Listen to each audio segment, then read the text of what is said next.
कि उसमें सिलेबस ज़्यादा है, बट ऑल्सो बिकॉज कि if you understand FRA very well, you will be able to understand the company's financial statements, in a very good manner.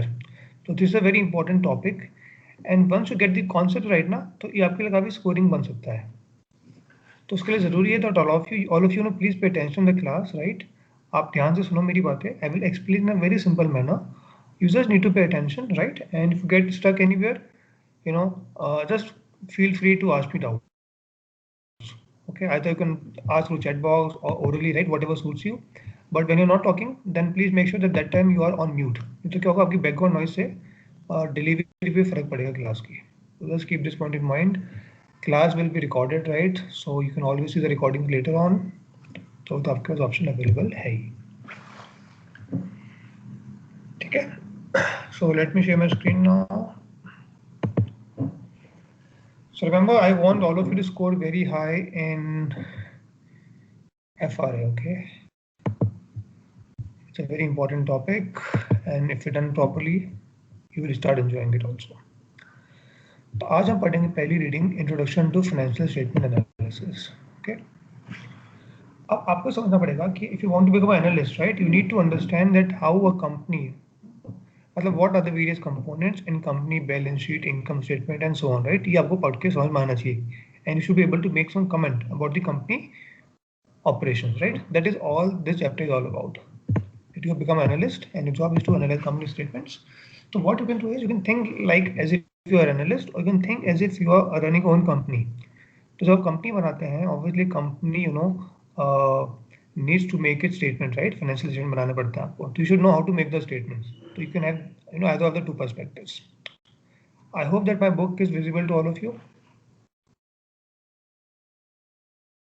Yes. Yes, sir. Okay, thank you. अब हम पढ़ेंगे what is the meaning of financial reporting. ये पढ़ के बताओ, पढ़ो, उसको बताओ कि कौन रिपोर्टिंग करेगा फाइनेंशियल रिपोर्टिंग. पढ़ो आराम से, मुझे बताओ.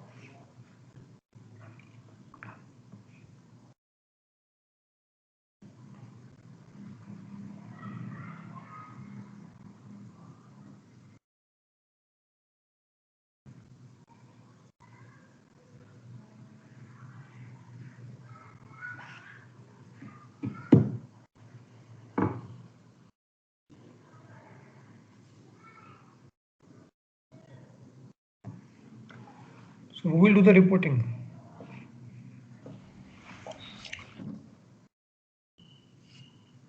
Company. Yes, company will do the reporting. Very good. And who will do the analysis? That is you or the analyst. तो दोनों में फर्क होता है. रिपोर्टिंग अलग होती है, एनालिसिस अलग होता है. ये बात समझते हैं आपको, बस इतना सा पढ़ लो.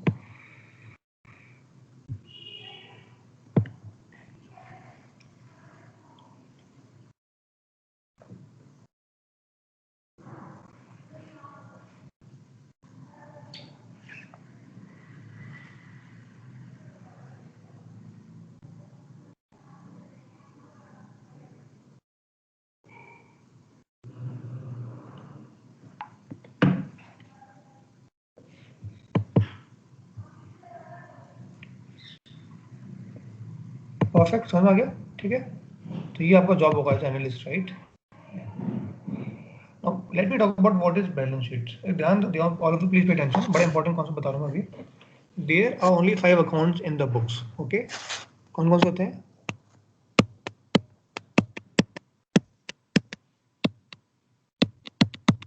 तो पहले बात करते हैं बैलेंस शीट की. बैलेंस शीट में will only find 3 accounts, asset, liabilities and equity. और बड़ा सिंपल होता है. तो for a company, not please think like a company, okay, you are a company promoter. तो कंपनी के एसेट्स क्या हुए? Like property, cash balance, right, plant and equipment, inventory, right. Company ने किसी को लोन दिया है, तो कंपनी के लिए क्या होगा?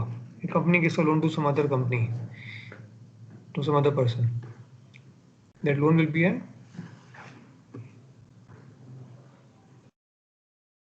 Asset.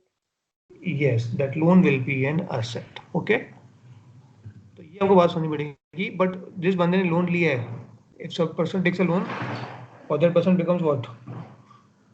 Liability. लायबिलिटी. ठीक है, तो बहुत सिंपल सी बात ये है कि anything which company owns is known as an asset, anything which company ओ, जो कंपनी को देना है किसी को वापस in the future, that is known as a liability. ये आपको बात ध्यान रखनी है। ओके, तो the first point and the second point, what is equity? Equity is nothing but owner equity. मतलब क्या होता है कि इफ सपोज करो मुझे आज कंपनी बेचनी है, तो what I will do, I will sell all the assets and I need to repay all the liabilities. तो जो बाकी पैसा बचा वो किसको मिलेगा? ओनर्स को मिलेगा, right? The person who own the company. तो what is owner equity? Is nothing but the residual interest. समझ आ रहा है? इसलिए ये इक्वेशन बन जाती है आपकी A is equal to L plus C. और आप बोलते हो कि सर की कंपनी का कितना लायबिलिटीज है ओवरऑल, तो मैं बोलता हूँ कि लायबिलिटीज 40% है, इक्विटी 60% है, तो उसे क्या बोलते हैं हम लोग? Capital structure. तो जैसे कंपनी होती है Infosys, Infosys will have very less amount of liabilities. Tata Steel, Tata Motors will have high amount of liabilities. तो that is known as composition of capital structure. कि sir remember, company will raise capital through equity and debt. Debt is what a part of liability. So what is the proportion of that, equity and debt in the overall structure is known as capital structure. Am I clear, all of us? You need to reply on the chat box or orally, whatever suits you, right? But Yes, you need to sir. reply. That's very important. Yes. Okay. So this is a very important topic, and I want you, all of you, to score very heavy.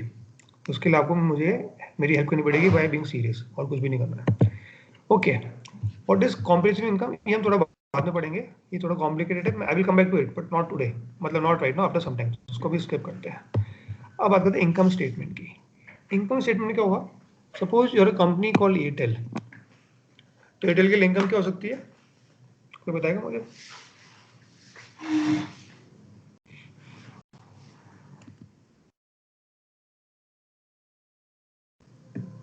What is income for Airtel? IndiGo, क्या income होगी इंडिगो की?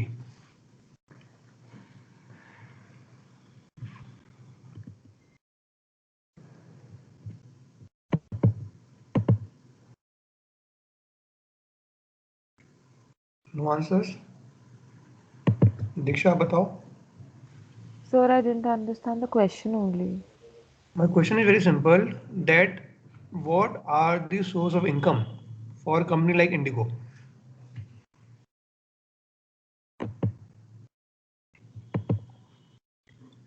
Have you got it now? Indigo के लिए source of income क्या होगी? Revenue क्या होगा? How will Indigo earn it's revenue? कहाँ से रेवेन्यू आता है इंडिगो का? Flight tickets. Flight, obviously selling the flight tickets, yeah. बस सिंपल सी बात है। एयरटेल के लिए कहाँ से आएगा पैसा? When they will sell the SIM cards and prepaid, right, all those thing, आप रिचार्ज कराओगे, so that is what, that is revenue for Airtel. Am I clear? Now, Airtel has to incur good amount of expenses. Airtel has to pay the employee salaries, rent, interest, depreciation, right, taxes. वो सबको क्या बोलते हैं हम लोग? Expenses. तो and what is income minus expenses? Profit. तो income Profit. expense कहाँ पे आता है? Flow that will come in the P&L account. और ALE कहाँ पे आएगा? बैलेंस शीट में आएगा। तो केवल Yes, sir. they will be only 5 accounts आप पढ़ोगे, केवल पूरे 5 अकाउंट्स ही पढ़ोगे इन द नेक्स्ट पूरे FRA में। 3 अकाउंट आपके ये होते हैं और 2 अकाउंट आपके ये होते हैं, राइट? ये वो समझना है। तो इनकम एंड एक्सपेंस आता है आपका इनकम स्टेटमेंट में आता है। देखो ये रहा। तो revenues, expense, what other income? Suppose करो एयरटेल ने किसी कंपनी का बॉन्ड खरीदा है, तो बॉन्ड में you will get interest. So that interest is not the revenue for Airtel. That is known as other income. है तो income he, but other income बोलेंगे, मतलब कि this is not the revenue of Airtel. Yes, sir. तो ये आपको तीनों item आनी चाहिए। कोई दिक्कत है बता दो मुझे इसमें। ठीक है, क्लियर हो गया? अब व्हाट इज ओसीआई? ये मैं जैसे बताना बाद में बताऊंगा आपको थोड़ी देर बाद, ये क्या होता है, मैं थोड़ी देर होता है। ठीक है, या बताई दूँ क्या अभी? चलो बता देता हूँ, पे अटेंशन। अब होता क्या है, there are certain income and expenses. तो बात समझो कि जो नेट प्रॉफिट आता है किसी कंपनी का, वो किसको?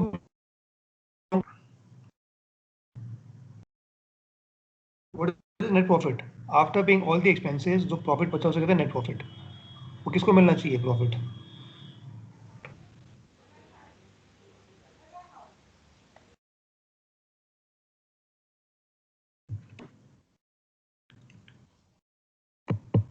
Owners. ओनर्स बोलना चाहिए, owner equity, right? Shareholders. Yes, share holders. तो share holders, owners are one and the same thing. तो बात समझो कि whatever profit company makes, company has two options. Suppose company made 100 crore का प्रॉफिट आफ्टर टैक्स और net profit, तो company में से पे 40 crore as dividend to the shareholders, right? And the remaining 60 crore will then go to the equity on the balance sheet, also known as retained earnings. तो company से profit कमाती है, तो company के पास ऑप्शन है कि कंपनी में distribute something to the shareholders in form of dividend, और जो डिस्ट्रीब्यूट नहीं किया है that is retain with the company, उसे कहते हैं retain earnings, and that will go to the owners equity on the balance sheet. Am I clear with this part? तो ऐसे कंपनी का जो है वो डिस्ट्रीब्यूट होता है, या वो समझना सिंपल सी बात है. Yes, what is sir. Statement change in equity? Thank you for your reply. इसका मतलब ये होता है कि जो कंपनी का ओनर इक्विटी है, बिगनिंग में 100 करोड़ था, एंड में हो गया 120 करोड़, तो 20 करोड़ कैसे बढ़ा वो काम मालूम पड़ेगा आपको, इसके अंदर मालूम पड़ेगा. ठीक है, इसको डिटेल में पढ़ेंगे आगे, बट समझ लो इट टेल्स यू कि इक्विटी में क्या चेंज हुआ over a given period.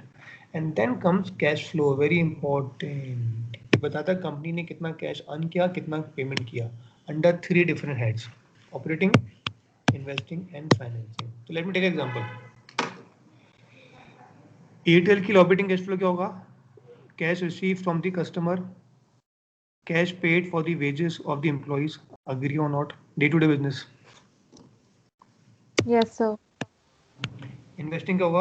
Sir Airtel buys a property in Lucknow, they buy a piece of land for 500 crore, तो वो किस में आना चाहिए?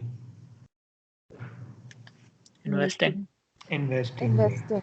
तो वेरी गुड. तो basically when ever company will buy the assets, like they make investment in bond, property and any investment, or when they sell the investments, all that will come in investing cash flow. फर्क कितना सा है? When they buy the investment, buy the property, it is outflow, and when they sell those investment, it is inflow under the investing part. Okay, any investment will come under this. Third is financing. Airtel has raised 100 crore through issue of shares in the market. तो ये कहाँ पे आएगा पैसा? कौन से उसमें आएगा हेडिंग में? Financing. Yes. Financing all about raising the capital from the market or repaying the capital borrowed from the market before. तो whenever Airtel will raise money through bonds, shares, right? जब भी Airtel बाजार से पैसा उठाएगा, inflow under financing, और जब Airtel उस पैसे को वापस पे बैक करेगा, लाइक डिविडेंड पेमेंट किया या कंपनी पे back the bond holders, does a share buyback, वो किस में आएगा? अगेन फाइनेंसिंग में आएगा, बट आउटफ्लो में आ जाएगा. तो आप लोग मुझे बताएंगे ये तीनों आपको समझ में आ रहे नहीं आ रहे लॉजिकली? सिंपल है, Yes. डिफिकल्ट है? All good? Yes, sir. Yes. तो मुझे बताओ कि कंपनी जो सस्टेनेबल कंपनी के लिए कौन सा कैश फ्लो पॉजिटिव होना चाहिए तीनों में से? सस्टेनेबल कंपनी, जो कंपनी मतलब चल सके लॉन्ग टर्म के लिए. Think like a company owner है answer. Operating. Very good. Operating cash flow company का नेगेटिव है काफी टाइम के लिए, तो कंपनी मतलब कि company is not a healthy company, as simple as that. ये बात समझ लीजिए. गुड. अब हम बात करेंगे फुट नोट्स. तो ये तो हो गया आपके statements, right? Cash flow, income statement, balance sheet तो आपने देख लिया, बट इसके अलावा company must also give something known as footnotes. Footnotes क्या होते हैं? दे टेल यू कि जो भी इन्फॉर्मेशन दी है आपको बैलेंस शीट, इनकम स्टेटमेंट में, उसको कैसे कंपनी ने प्रिपेयर किया है, डिटेल्स. फॉर एग्जाम्पल, अगर आप देखते हो कि समथिंग है जैसे लाइक से प्रॉपर्टी प्लांट एंड इक्विपमेंट है, तो केवल एक लाइन आ जाएगा आइटम से, कहते हैं सिंगल लाइन आइटम आ जाएगा बैलेंस शीट में, और उसके डिटेल्स वगैरह भी, क्या कंपनी ने परचेजेस किए थे, क्या कंपनी का डेप्रिसिएशन था टोटल, राइट, क्या कंपनी की यूजफुल लाइफ एसेट की, वो डिटेल किस में आएगी?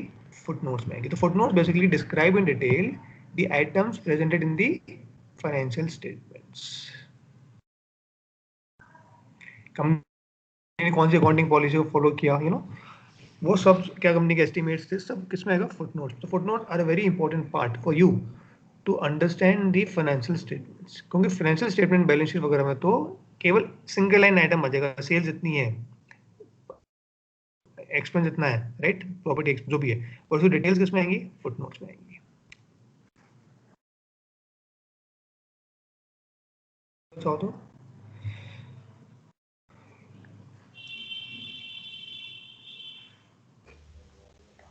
सपोज आपको मालूम करना है कि कंपनी जो इन्वेंट्री दिखाई है हमने ने कौन सा मेथड फॉलो किया है इन्वेंटिंग दिखाने के लिए, लीफो फीफो, तो नॉलेज कहाँ मिलेगी आपको, फुटनोट्स में मिलेगी. Yes, sir. What is management commentary? बड़ा सिंपल सी बात है. Mister Mukesh Ambani talks to you about the company performance, कि पास्ट में ऐसी परफॉर्मेंस रही और फ्यूचर में कंपनी की ये अपॉर्चुनिटी, ये रिस्क है. यहाँ पे management makes a comment about the company operations, about the risk company faces, right, and all those things. So that's about the MDA, Management Discussion Analysis.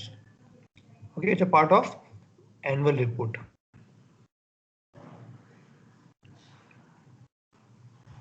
तो देख लो इसको.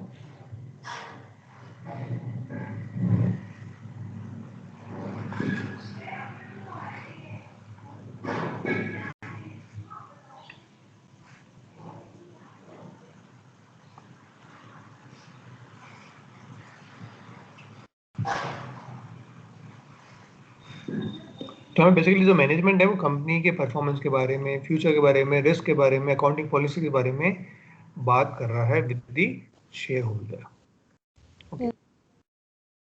अब what is audit and audit, let me tell you. अच्छा एक बात और समझो कि इंडिया में कौन रेगुलेट करता है स्टॉक मार्केट्स को? SEBI. Very good. And what about US? SEC. Yes, SEC. What is the full form of SEC? Security Exchange Commission. Security Exchange Commission. Yes. तो अगर आप यूएस लिस्टेड कंपनी हो तो SEC कहता है कि जो आपको एमडीए है they should disclose all those things. मतलब एज पर SEC कंपनी के एमडीए को इस सारे कंपोनेंट को डिस्कस करना पड़ेगा. ये रेगुलेटरी रिक्वायरमेंट है. What is of balance sheet obligations? कि सपोज करो company is fighting a case in a court. Okay. So if company loses a case, then company has to pay some good amount of money, right? But क्योंकि अभी company को लगता है कि भाई हो सकता है कंपनी केस जीत जाए, तो कंपनी ने अभी तक वो लाइबिलिटी अपनी बुक्स में नहीं दिखाई है. तो हम लोग क्या बोलते हैं all of us? Of balance sheet obligations. आ रहा समझ में कुछ? जो ऑब्लिगेशन कंपनी ने अभी बुक्स में नहीं दिखाया सकते हैं ऑफ बैलेंस शीट, मतलब ऑन नहीं है वो.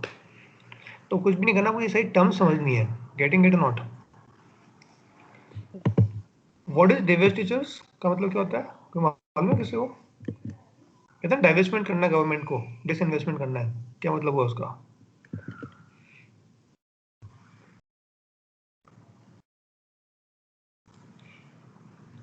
कंपनी को फ्यूचर में अपना कोई बिजनेस बेचना है तो उसे क्या बोलते हैं हम लोग?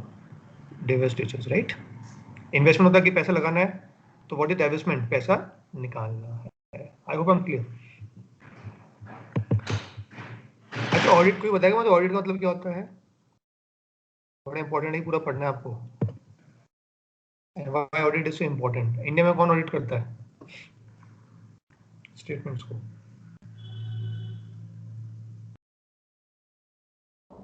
CA. CA, chartered accountant.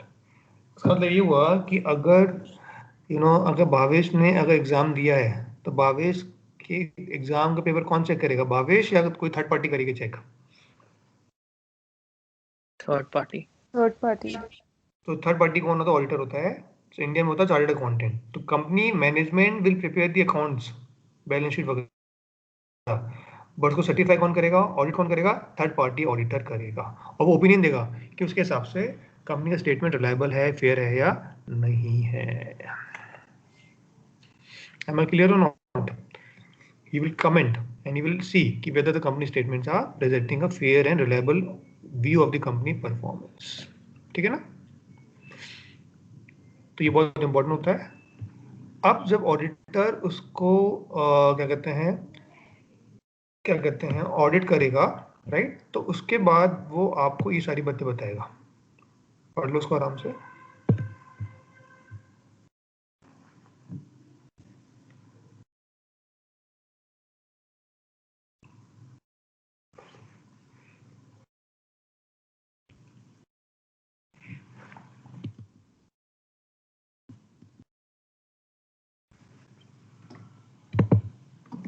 ये क्या लिखा? रीजनेबल एश्योरेंस है. क्वेश्चन आ जाएगा कंप्लीट.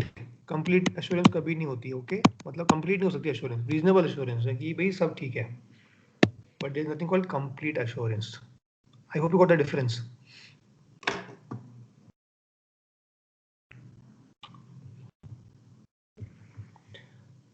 ठीक है, अब जब कंपनी को ऑडिट करेगा तो वो आपको 3 ओपिनियन में से कोई भी ओपिनियन दे सकता है।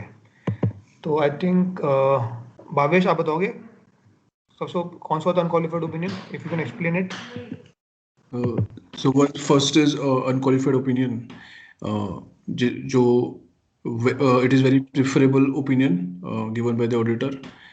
एक होता है अपने पास में it is like a clean sheet कि हाँ यहाँ पे इस कंपनी में सब कुछ सही चल रहा है वेरी गुड। और इसकी स्टेटमेंट सही है एक तरीके से। और दूसरा होता है क्वालिफाइड ओपिनियन जिसमें वो कुछ एक स्टेटमेंट्स बोलता है उस कंपनी के स्टेटमेंट्स के ऊपर कि हाँ कुछ चीज़ें हैं जो एड्रेस करनी है उसको। और तीसरा होता है एडवर्स जो कि वर्स्ट थिंग होता है किसी कंपनी के लिए, वो डायरेक्टली बताता है कि शायद कुछ फ्रॉडरी चल रही है इस कंपनी के अंदर। वेरी ऐसा। गुड। तो सिंपल सी बात है, सपोज डिजिटल वर्किंग में तो आपका जो सीनियर है वो आपका असेसमेंट करता है राइट एवरी ईयर। तो अनक्वालिफाइड क्या हुआ कि he does not pass any comments on you, बोले everything is fine, unqualified opinion. Qualified क्या हुआ कि यहाँ पे ऑडिटर कहता है कि भाई ये कंपनी ने जो बुक्स में दिखाया है प्रॉपर्टी प्लांट इक्विपमेंट, मतलब एक दो आइटम में जो ट्रीटमेंट किया है कंपनी के मैनेजमेंट ने उससे ऑडिटर अग्री नहीं करता। बाकी सब ठीक है, बट 2-3 स्टेटमेंट में एंट्रीज में अग्री नहीं करता है। And what is adverse opinion कि यहाँ तो सब पूरी दाली खाली है, मतलब company doing something wrong, fraud, right? और लास्ट कौन सा होता है डिस्क्लेमर ओपिनियन। इसमें क्या होता है कि सपोज करो कंपनी का मैनेजमेंट कोऑपरेट नहीं करता राइट, ऑडिटर को वो एक्सेस नहीं दे रहा है, अपनी बुक्स नहीं दिखा रहा है, तो कंपनी ऑडिटर बोलेगा कि I can not issue any opinion, उसे वो क्या बोलेगा disclaimer of opinion. Am I clear all of us? All of you need to reply. Yep. Yes, sir. Okay, thank you. अब ये पढ़ोगे what is internal control. Have you heard about a company called Satyam?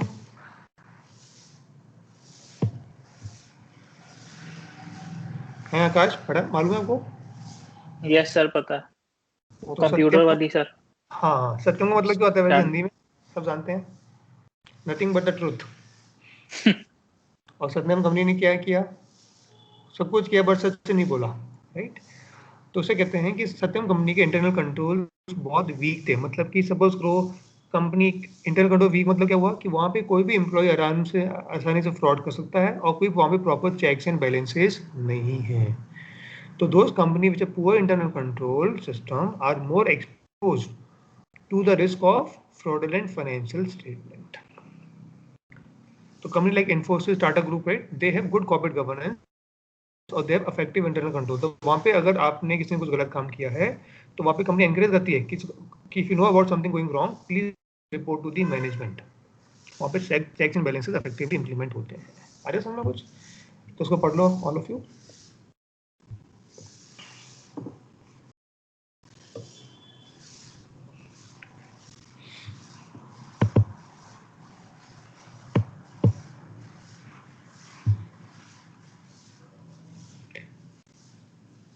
Ragi all clear? Yes sir. आपकी आवाज धीरे आ रही है रागी बहुत। Sir अब सही है आवाज? Better है before, better than before. ठीक है all of us, I hope you got it for internal control, right? अच्छा, एक बात और ध्यान दो कि कंपनी की एनुअल रिपोर्ट साल में एक बार आती है, राइट? और जो भी कंपनी लिस्टेड होती हैं they also prepare quarterly earnings, मतलब कि हर क्वार्टर में कंपनी अपनी इनकम स्टेटमेंट बैलेंस शीट बनाती है, राइट? तो that is known as quarterly earning reports, okay? अब एक बात ध्यान रखना कि quarterly reports and semi annual reports are not audited. तो कब ऑडिट होती हैं all of you? Only when company prepare the full year financial statement, तब उसको ऑडिटर एक साथ बैठ के ऑडिट करता है। तो जो क्वार्टरली स्टेटमेंट होता है वो क्या होते हैं? They are necessarily not audited, उसे कहते हैं अनऑडिटेड, ठीक है? अब क्योंकि सीएफए अमेरिकन कोर्स है तो यहाँ पे हम बात करेंगे सेग की। तो सपोज करो आप एक लिस्टेड कंपनी हो अमेरिका में, एप्पल, तो आपको बड़ी सारी फाइलिंग करनी पड़ती है। फाइलिंग मतलब कि बड़ी सारी रिपोर्ट्स वगैरह फाइल करनी पड़ती है विद सेग थ्रू ऑनलाइन सिस्टम, से एडगार बोलते हैं, राइट? तो यहाँ पे कंपनी को बड़े सारे फॉर्म्स को फाइल करना पड़ता है, ठीक है। जैसे लिखा ना फॉर्म 8K क्या है, तो ये आपको सब फॉर्म के नाम मालूम होने चाहिए। तो 8K का फाइल करेगा, पढ़ लो आराम से। 10K पढ़ो, आपको नाम मालूम होनी चाहिए। और कहाँ फाइल करोगे? Can you see on the website of SEC।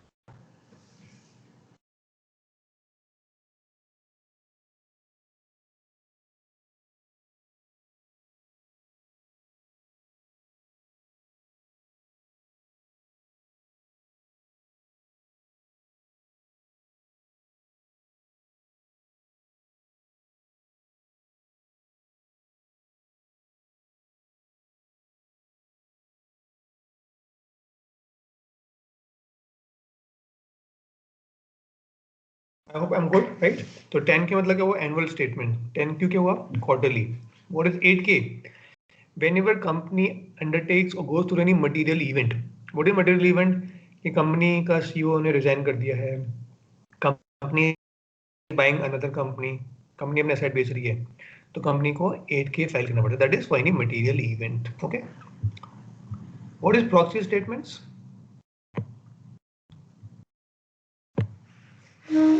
Have a look at it, समझ आ जाएगा।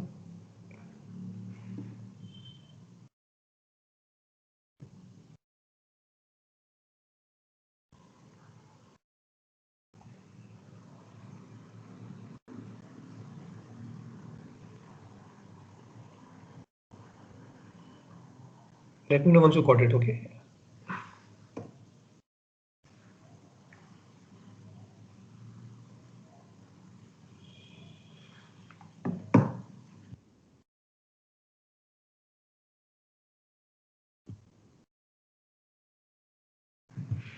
All good? अगर नहीं आ रहा तो मुझसे प्लीज पूछ लो, आप मैं आपको बता दूंगा अगर नहीं आ रहा तो, ठीक है। Yes, sir. Thank you. अब हम बात करते हैं एनालिसिस फ्रेमवर्क की। मतलब कि अब आप सोचो कि सर मेरी जॉब लगी एज अ CFA, तो मैं क्या काम करूंगा, करूंगी, राइट। आप करते हो, you have to do financial statement analysis, right. तो उसके स्टेप्स होते हैं। पहला स्टेप क्या होगा कि sir what is the objective, मैं कंपनी की बुक्स को क्यों देख रहा हूँ, मेरा ऑब्जेक्टिव क्या है, राइट और नॉट। ऑब्जेक्टिव ये हो सकता है कि sir I want to give a loan to the company, तो पहले देखना है कंपनी की बुक्स अच्छी है या नहीं है, और I want to buy a company share, तो ऑब्जेक्टिव क्या है। दूसरा स्टेप क्या होगा? Gather the data, yes no, have a look at it, point number 2। समझ में आ रहा है? Third step होगा, once you get the data, you need to process it, right? You need to do ratio analysis, right? You need to make some graphs and make some adjustment, right? Adjustment हम सीखेंगे आगे जाके in the data chapter. मतलब you will not take the data the way it is given. You need to process the data. You need to do ratio analysis, right? Do a number of things so that the data is processed. Once the data is processed, क्या करोगे? उसको बैठ के analyze करोगे, उसको interpret करोगे, right or not? कि आपके हिसाब से कंपनी को उसके स्टेटमेंट को, डेटा को पढ़ोगे, इसको एनालाइज करोगे, क्या मतलब निकलता है, और उसके बाद अपनी रिपोर्ट बनाओगे और बोलोगे sir I think the company is doing very good, company का अच्छा कैश फ्लो है, अच्छे प्रॉफिट सेल्स है, तो हम लोग को कंपनी का स्टॉक खरीदना चाहिए। That is a recommendation part. Last क्या हो जाएगा? Update. Remember this can not be one time. तो once you prepare the report, उसके बाद हो सकता है company will experience some changes, ये सुनो क्वार्टरली अर्निंग हो सकता है कंपनी को बहुत लॉस हो गया हो, कुछ भी हो सकता है। So depending on the information you need to update the analysis on a regular basis. तो have you understood all the steps one by one? Yes, sir. Okay, very good. तो ये आपका जो है पहला रीडिंग जो है ये कंप्लीट हो गया है। ओके, ये छोटा सा रीडिंग था, ये आपको कंप्लीट हो गया है।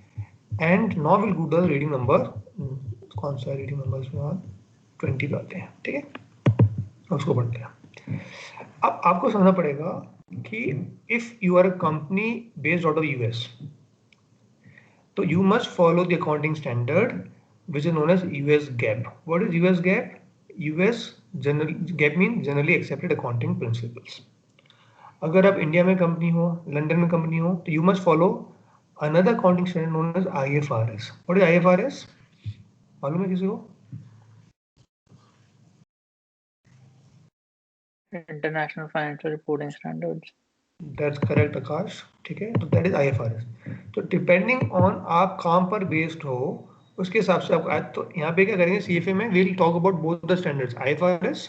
तो IFRS is very popular across the world, okay, but US company कौन सी यूज करती है, यूएस GAAP यूज करती है। तो आपको दोनों की नॉलेज होनी चाहिए एज पर CFA सिलेबस, ठीक है। तो ये स्टैंडर्ड कौन बनाता है ऑल ऑफ यू, इसमें कहते हैं स्टैंडर्ड सेटिंग बॉडीज, जो कि अकॉर्डिंग स्टैंडर्ड बनाती हैं, वो regulatory authorities. I give you the example I think already. What is SEC? SEC is a Regulatory body of US. Very good regulatory body, very good. अब बात करते हैं standard setting bodies की, ठीक है। तो उसको आराम से पढ़ लो, all of you take 2 minutes, उसको पढ़ो और मुझे बताओ समझ में आ रहा नहीं आ रहा है।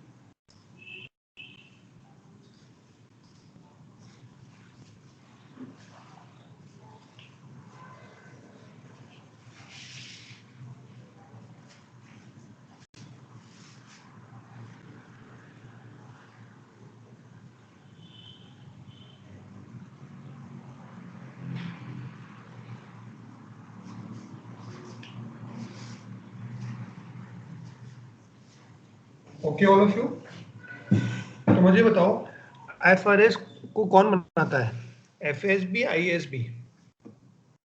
ISB। ये आपको बात ध्यान रखनी है, वेरी गुड। अब बात करते हैं व्हाट इज IOSCO। बड़ा सिंपल सा कॉन्सेप्ट है कि इंडिया में SEBI है, यूएस में SEC है, राइट। सो इन सब का जो एसोसिएशन होता है, जो ग्रुप होता है, उसे कहते हैं IOSCO। तो IOSCO is nothing but the organisation of security regulators और कमीशंस, ओके। तो सारे जो रेगुलेटर्स हैं सिक्योरिटी मार्केट के, they are the member of which body, IOSCO। IOSCO is not a regulatory body, but जो मेंबर्स हैं वो रेगुलेटर्स हैं अराउंड द वर्ल्ड। पढ़ लो इसको।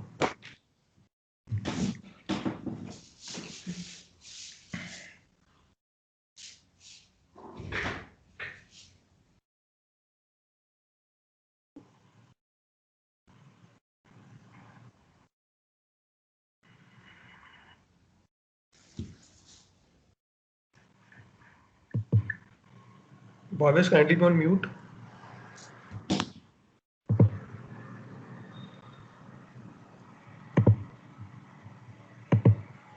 I hope I'm clear right with this part. अब हम बात करेंगे डिफरेंट फॉर्म्स की, ये आप खुद पढ़ना कि ये फॉर्म कहाँ फाइल करने पड़ते हैं, यूएस कंपनी को फाइल करने पड़ते हैं with SEC, right.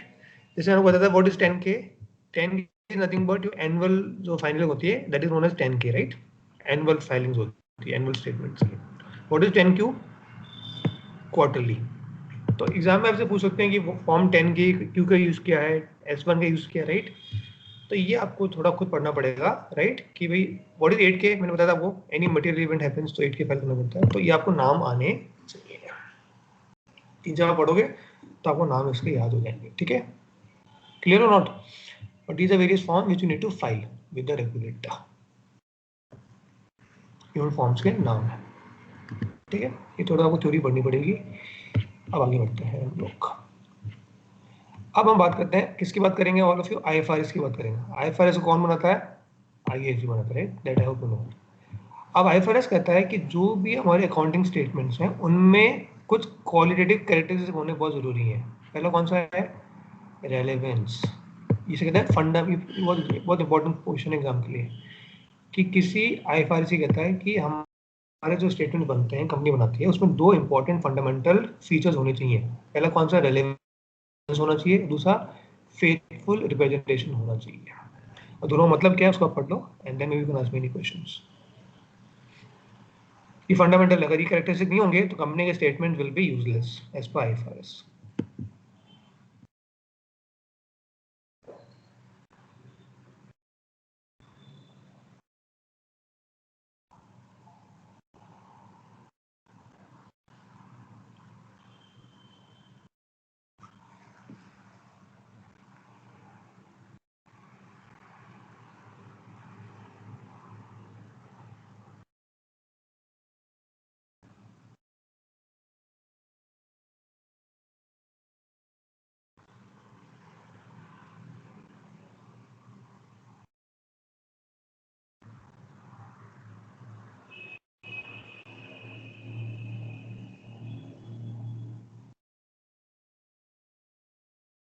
Getting it?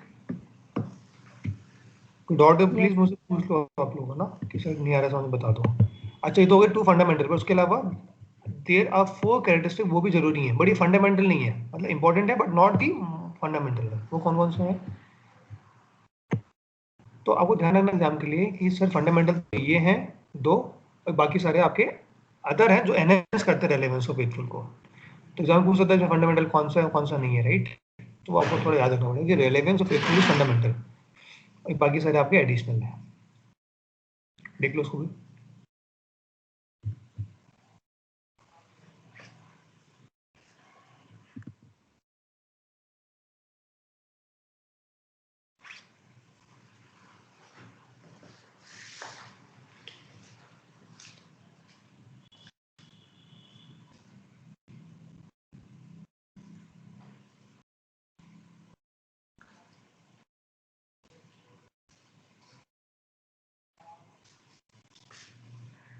ठीक है, टाइमली बनाने चाहिए। ऐसा ना हो कि सर अभी दिसंबर क्वार्टर का रिजल्ट आ रहा है, नेक्स्ट ईयर जून में आ रहा है, तो it will not B timely right, will not B relevant. Understandability means कि जो बंदे को बेसिक नॉलेज है अकाउंट की, वो उसको भी पढ़ के समझ में आना चाहिए।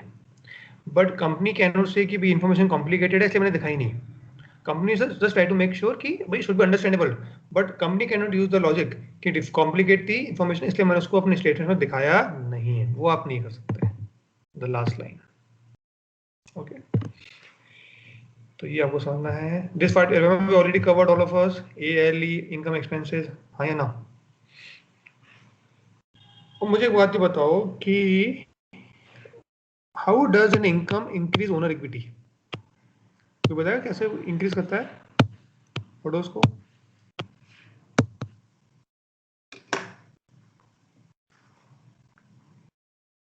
इनकम से ओनर इक्विटी कैसे बढ़ती है, ये एक्सपेंसेस से ओनर इक्विटी कैसे कम होती है? I am getting confused, can you help me?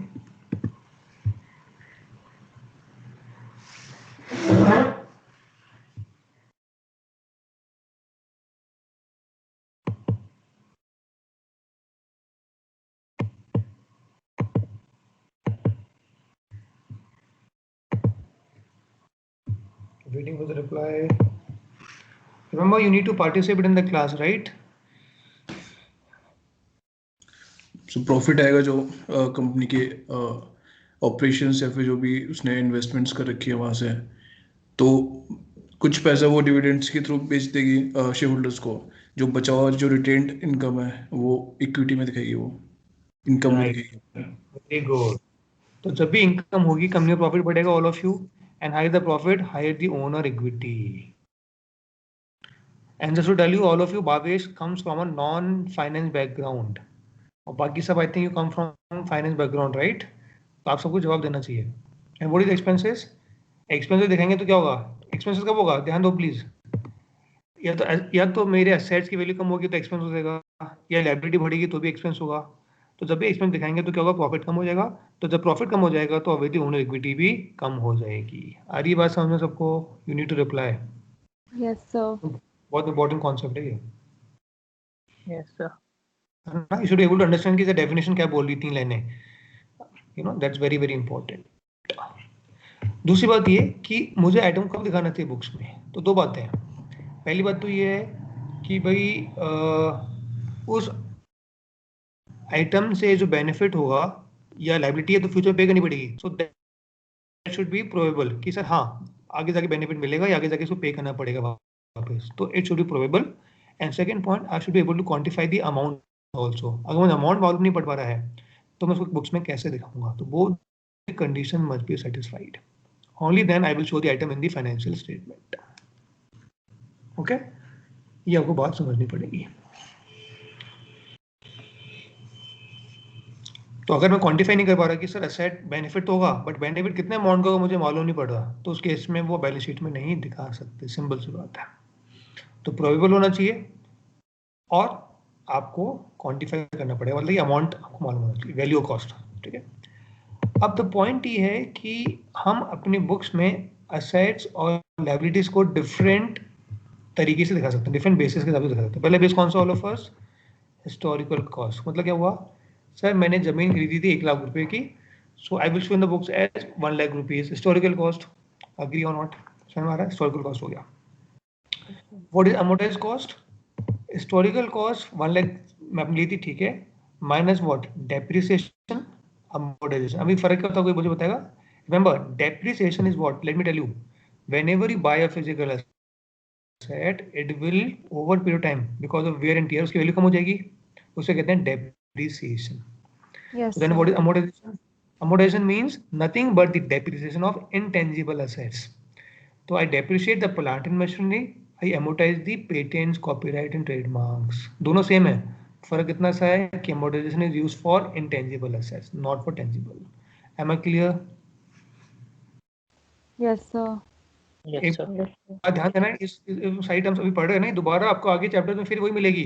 FRA में ये टर्म्स का कुछ नहीं है, तो दोबारा मिलेगी आपको ये टर्म्स।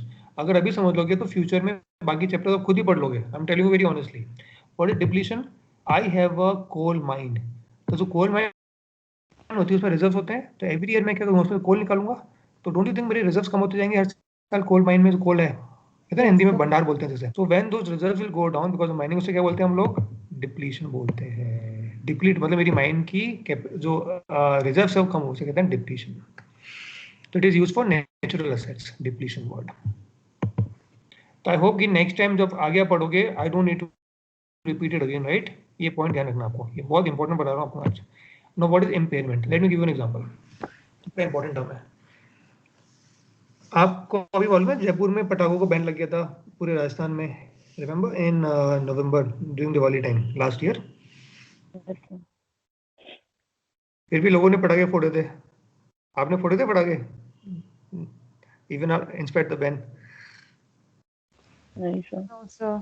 नो सब, no sir, we are law abiding citizens, हमने नहीं फोड़े थे।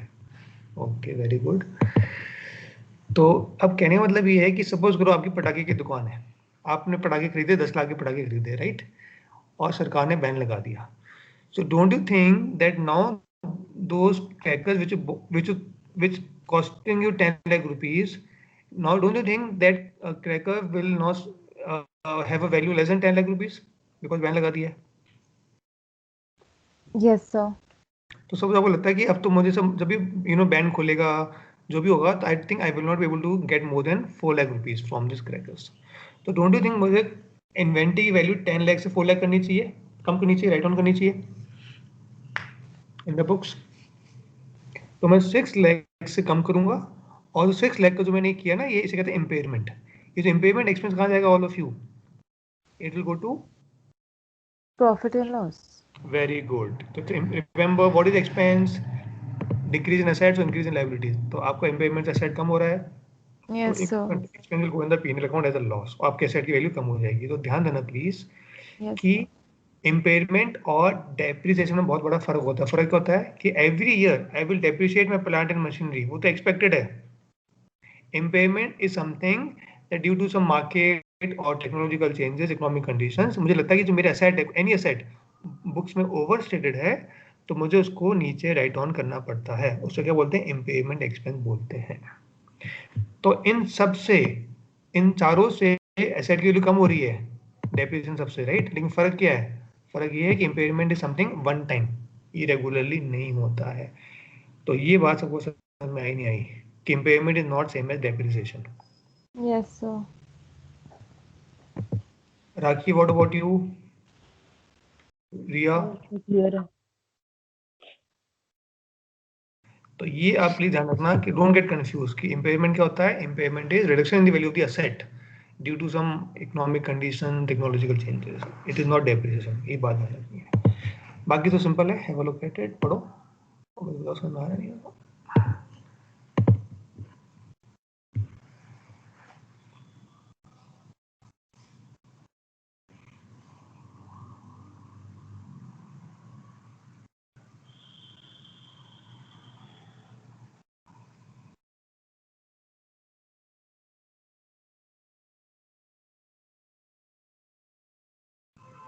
ये पूरा पढ़ना आपको यहाँ तक। What is present value? बड़ा सिंपल एग्जांपल है। आप बोलते हो कि सर ये जो मेरा एसेट है, ये मुझे हर साल 1 लाख रुपीज़ कमा के देगा फॉर 5 ईयर्स। तो हम क्या करेंगे, तो I know that after every year will get 1 lakh rupees from this asset. तो मैं क्या करूँगा, मैं उस 5 लाख की पीवी निकालूंगा, मतलब आज क्या वैल्यू है, राइट? तो उसे कहते हैं PV, nothing but the discounted value of the asset future cash flows. तो जो पीवी हो जाएगी उसकी, वो हो जाएगी present value of the asset. तो कहने का मतलब ये है कि I can show the asset and liability as various basis, as per this, right? किस पर दिखाना वो बाद में पढ़ेंगे, बट ये आपके पास सारे ऑप्शन अवेलेबल है। Good, okay. अब आपको समझ पड़ेगा कि ये जो अकाउंट्स बना रहे हैं उसके दो कंस्ट्रेंट हैं। कंस्ट्रेंट बड़े सिंपल से हैं, आप पढ़ो, मुझे बताओ समझ में आ रहा नहीं आ रहा है। क्या कंस्ट्रेंट तुम देख के बताओ।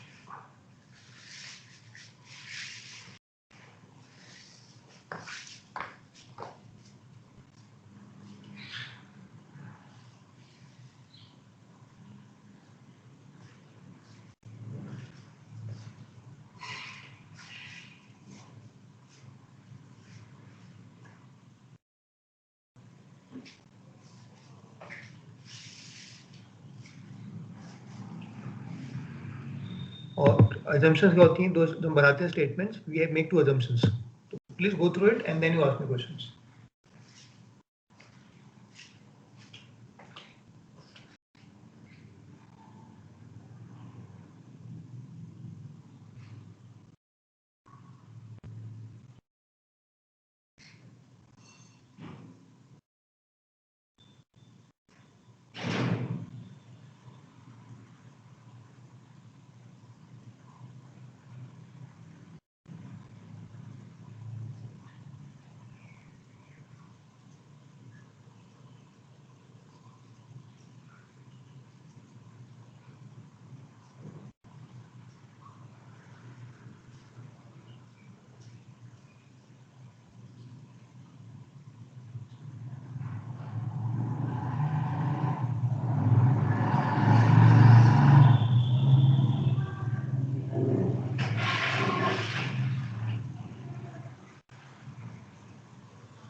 So what is going concern assumption?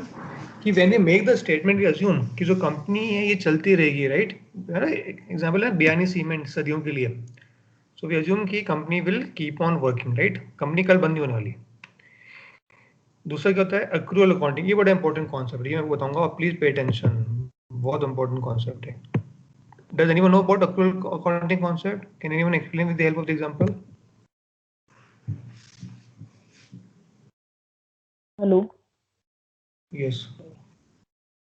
Sir, accrual like assumption ऐसा रहता है कि अगर आज के दिन मैंने किसी को कुछ सेल करा है तो इट डजेंट मैटर कि उसने मुझे उसी टाइम की कैश दिया है नहीं दिया है, मैं उसकी एंट्री उसी टाइम करूंगी। तो बेसिकली जब भी वो ट्रांजेक्शन होगा तभी उसको हम अकाउंट्स में शो कर देंगे। We will not wait for the cash payment और the payment from the like seller Customer.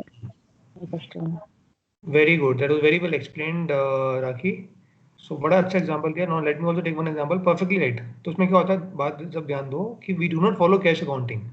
तो सिंपल सी बात ये, आप ध्यान सुनना कि whenever company provide the good or service to the customer, then company will show the sales if company is sure कि भी कस्टमर से पैसा आ जाएगा। No matter कस्टमर ने पेमेंट इस महीने किया, पिछले महीने ऑलरेडी कर चुका है, और the customer will make the payment in the next month, that does not make difference. We have provided a good service to the customer and we are certain, reasonably certain कि पैसा आ जाएगा। I must show the sales in my book. Second point, company has incurred, company ने, मैंने example दिया था कल से भावेश को भी, कि सपोज करो company keeps a number of employees in the company, right? तो क्या हुआ, कंपनी ने एम्प्लॉय से 1 महीने भर काम करा लिया, बट ये बोला कि पेमेंट आप करूंगा 2 महीने बाद। तो मुझे बताओ कि उस महीने के एक्सपेंसेस में वो एम्प्लॉय एक्सपेंस आएगा नहीं आएगा, एज पर अक्रूवल सिस्टम? आएगा सर। Yes, sir. आएगा ना? Very good. तो आपको समझना पड़ेगा कि अगर कंपनी ने काम करा लिया, किसी से सर्विस ले ली है, तो कंपनी को एक्सपेंस तो दिखाना पड़ेगा, नो मैटर उसने पेमेंट पहले किया था, अब करेगा बाद में करेगा, उसे कहते हैं अक्रूवल सिस्टम। ये बहुत इंपॉर्टेंट है। I hope I'm loud and clear.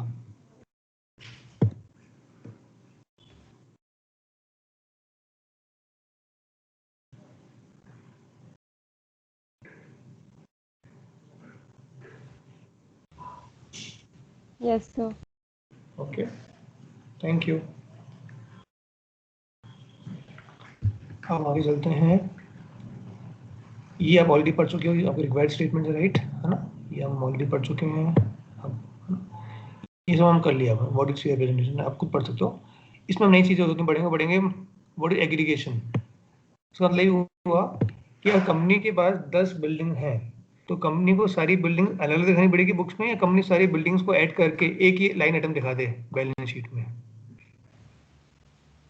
क्या लगता है आपको? Very good. Similar items should be aggregated together, but items which are not similar, they should be shown separately. Am I clear? Yes, sir. है ना?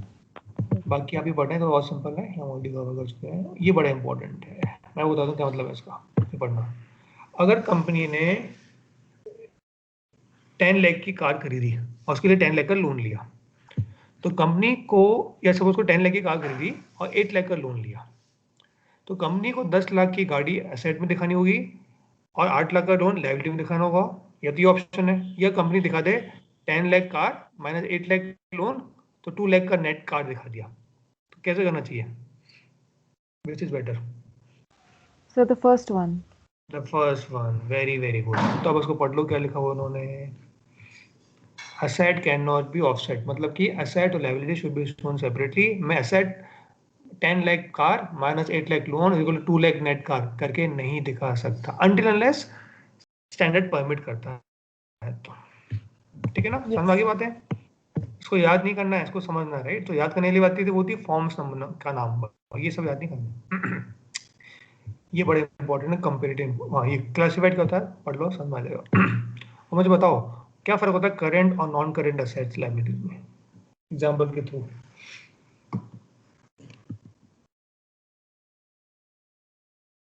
Current मतलब electric current आता है क्या इसमें? सर जो 1 साल में होने वाली लाइबिलिटीज होती है वो करंट में आती हैं, जो लॉन्ग टर्म होती है वो नॉन। होने से मतलब क्या हुआ? शादी हो रही है किसी की? सर जो अपने ऊपर 1 साल मतलब जो हमको पे करनी पड़ेंगी, जो ड्यू हो रखी हैं। That can be converted into cash within a year. Very good. That has to be paid in cash. Very good. That's a better statement. Very good. Right? तो मतलब कि जो लायबिलिटी मुझे 1 साल के अंदर पे करनी है दैट इज करंट, 1 साल के beyond that is non current. ऐसे असेट का भी हो जाएगा। आई होप आई एम क्लियर। ये बड़ा इंपॉर्टेंट है। लास्ट का मतलब क्या हुआ कि sir if company will show the income statement of the current year, then company must also show the income statement of the previous year so that user can compare कि मालूम पड़े profit sales क्या बढ़ा है, तभी तो फायदा होगा ना। तो ये लास्ट पढ़ के बताओ समझ में आ रहा नहीं आ रहा? Yes, sir. ठीक है, तो ये आप सब पढ़ना, आपको समझ में आना चाहिए। ठीक है, अब हम आगे बढ़ते हैं। तो ये आपकी दोनों रीडिंग कंप्लीट हो गई है। ठीक है, अब एक काम करता हूँ, मैं आपको थोड़े क्वेश्चन कराता हूँ ये बुक से and then will do the next part, है ना? कोई डाउट है आप प्लीज मुझे पूछ सकते हो। एनी क्वेश्चंस सो फार? समझ में आ रहा है? आर यू एंजॉयिंग इट और not, all of you class? Yes, sir. Keep on commenting, है ना, बहुत जरूरी है because I can not see your faces, right? तो मेरे लिए बहुत जरूरी है कि आप लोग बोलते रहो, जवाब देते रहो, सो दैट ऐसा ना हो कि बस मैं क्लास में बोल रहा हूँ बाकी सब सो रहे हैं, है ना? तो मुझे मालूम होना चाहिए सब जगह में। अब मुझे बताओ फोर्थ का आंसर बताओ, जस्ट अ सेकंड, फोर्थ का आंसर बताओ मुझे। Income statement, balance sheet. Balance sheet. Balance sheet. Remember Akash ने बताया था ना, ए इन बी, आकाश था ना वो? Yes sir. आकाश बात समझो कि मुझे आपका देखना है कि आपको कैश बैलेंस कितना है, that is a position only. Cash balance कितना है, आपके पास डेट कितनी है, तो that is nothing but financial position. वो कैसे मालूम पड़ेगी मुझे बताओ? करेक्ट, बैलेंस शीट से। Got it now? तो एक नहीं बोलूंगा, ऑल ऑफ यू प्लीज एक बात समझ लो कि आप लोग एक मिस्टेक वही करोगे कि सर यहाँ पे फास्टेस्ट, पहली बात तो ये केबीसी नहीं खेल रहे हम, कौन बनेगा सी, केबीसी है बट कौन बनेगा सीएफए, कौन बनेगा करोड़पति नहीं है तो केबीसी, कौन बनेगा सीएफए, दिस इज नॉट कौन बनेगा करोड़पति। तो यहाँ पे फास्टेस्ट फिंगर फर्स्ट नहीं खेल रहे कि मुझे पहले आंसर देना है, ये गलती बिल्कुल भी मत करना एग्जाम में। आप क्वेश्चन को ढंग से पढ़ोगे क्वेश्चन को पढ़ के अब तीनों ऑप्शन देखोगे और फिर आंसर दोगे. Remember you will get 1 minute 30 seconds. ठीक है, जल्दी क्वेश्चन करने पे आपको एलएचओ की प्राइस नहीं मिलेगी, बाद में और बढ़ेगा सिली मिस्टेक कर दी और पास होते फेल हो गए. तो ये कार्ड आप सब बांध लो and I don't want to repeat it again. You will read the question properly, read the options and then you decide क्या आंसर होना चाहिए. Am I clear all of us? Yes, sir. This is the most important I can advice I can give you, क्योंकि बहुत लोग गलती कर रहे हैं. वो लोग इतनी जल्दी में रहते हैं कि पूछो मत. तो बताओ क्वेश्चन नंबर 6. 30 सेकंड बाद देना आंसर.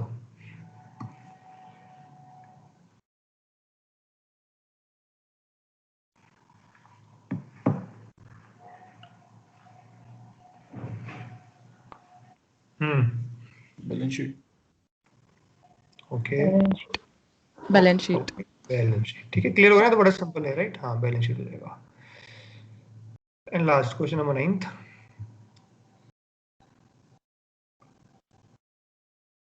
ढंग से बताना, थोड़ा कंफ्यूजिंग है ये.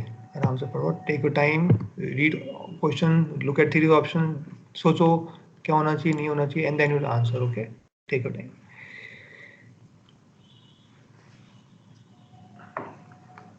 सी. Notes to the financial. Notes. C. Very good, answer is C. ठीक है, समझ में आ गया? तो इसलिए कह रहा टाइम लो आराम से.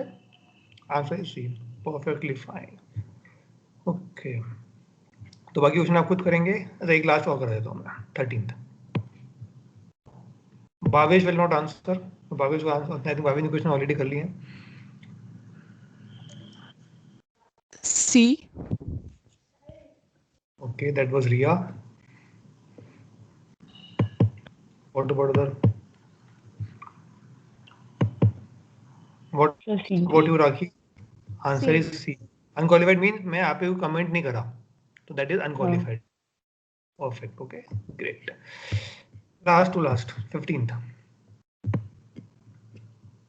Take your time.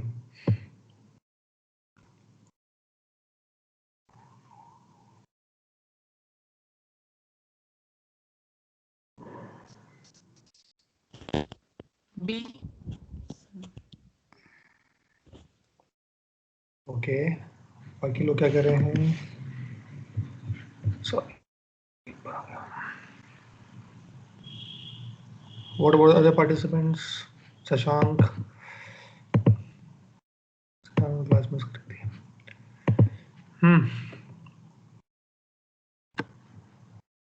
आकाश, क्या होगा आंसर 15 का? सब B. Very good. Remember absolute नहीं होता, रीजनेबल होता, राइट?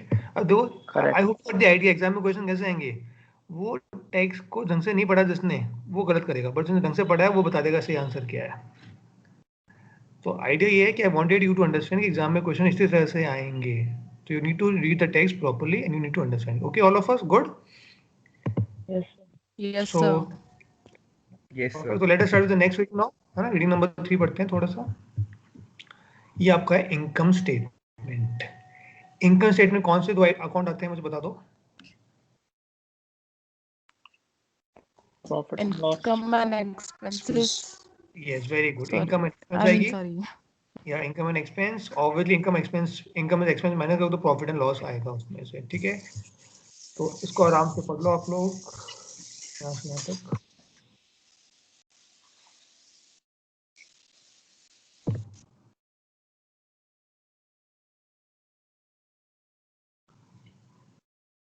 ओके,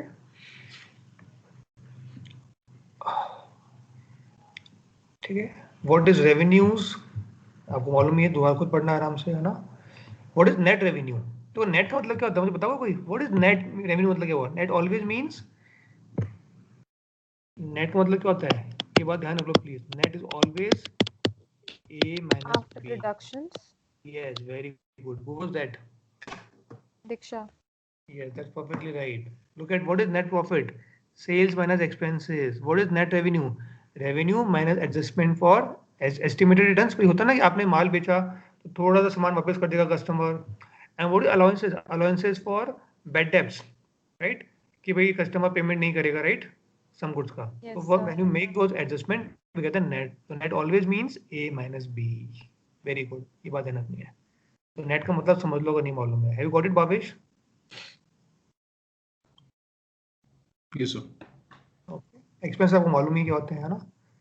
अच्छा, इसमें एक बात ध्यान पड़ेगी, expenses can be grouped as per nature of function. तो उसको पूरा पढ़ लो आराम से थ्योरी को, and then you can ask me, पढ़ लो।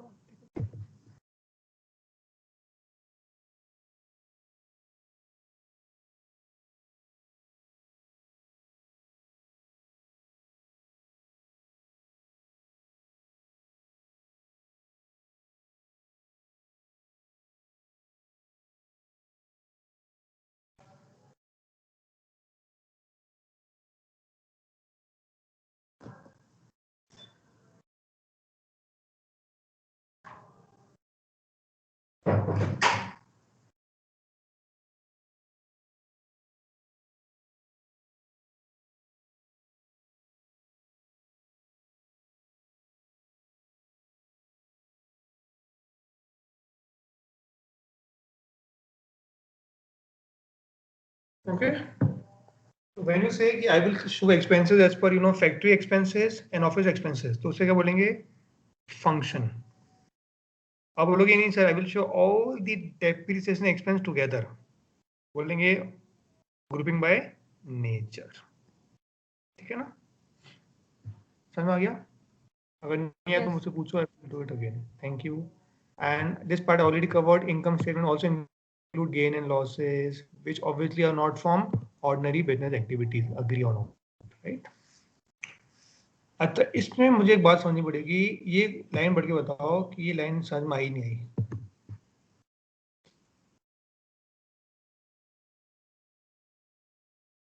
आपने Yes, फर्नीचर sir. बेचा, आपका फर्नीचर का सेल्स प्राइस थी 10,000 रुपीज और बुक वैल्यू थी 8,000, तो 2,000 का गेन आ जाएगा। But what is this book value?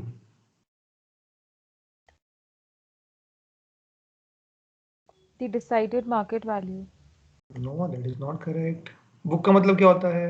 Book The original price at which we bought it and we reported it on the Purchase. financials. Yeah, the original. Historical Purchase वाला। price. when original price is the historical cost, and then what is book Correct. value? At what price we purchased it. That is historical cost। Don't you think so? तो मैं बताता हूँ क्या होता है, ध्यान दो प्लीज। बुक वैल्यू मतलब कि सर मैंने अपने बुक्स का मतलब होता है ऑलवेज बैलेंस शीट। ओके, तो बुक वैल्यू मींस कि इस एसेट की वैल्यू, जो मैंने फर्नीचर बेचा उसको मैंने अपनी बुक्स या बैलेंस शीट में अभी क्या वैल्यू पे दिखा रखा है। Am I getting the point or not?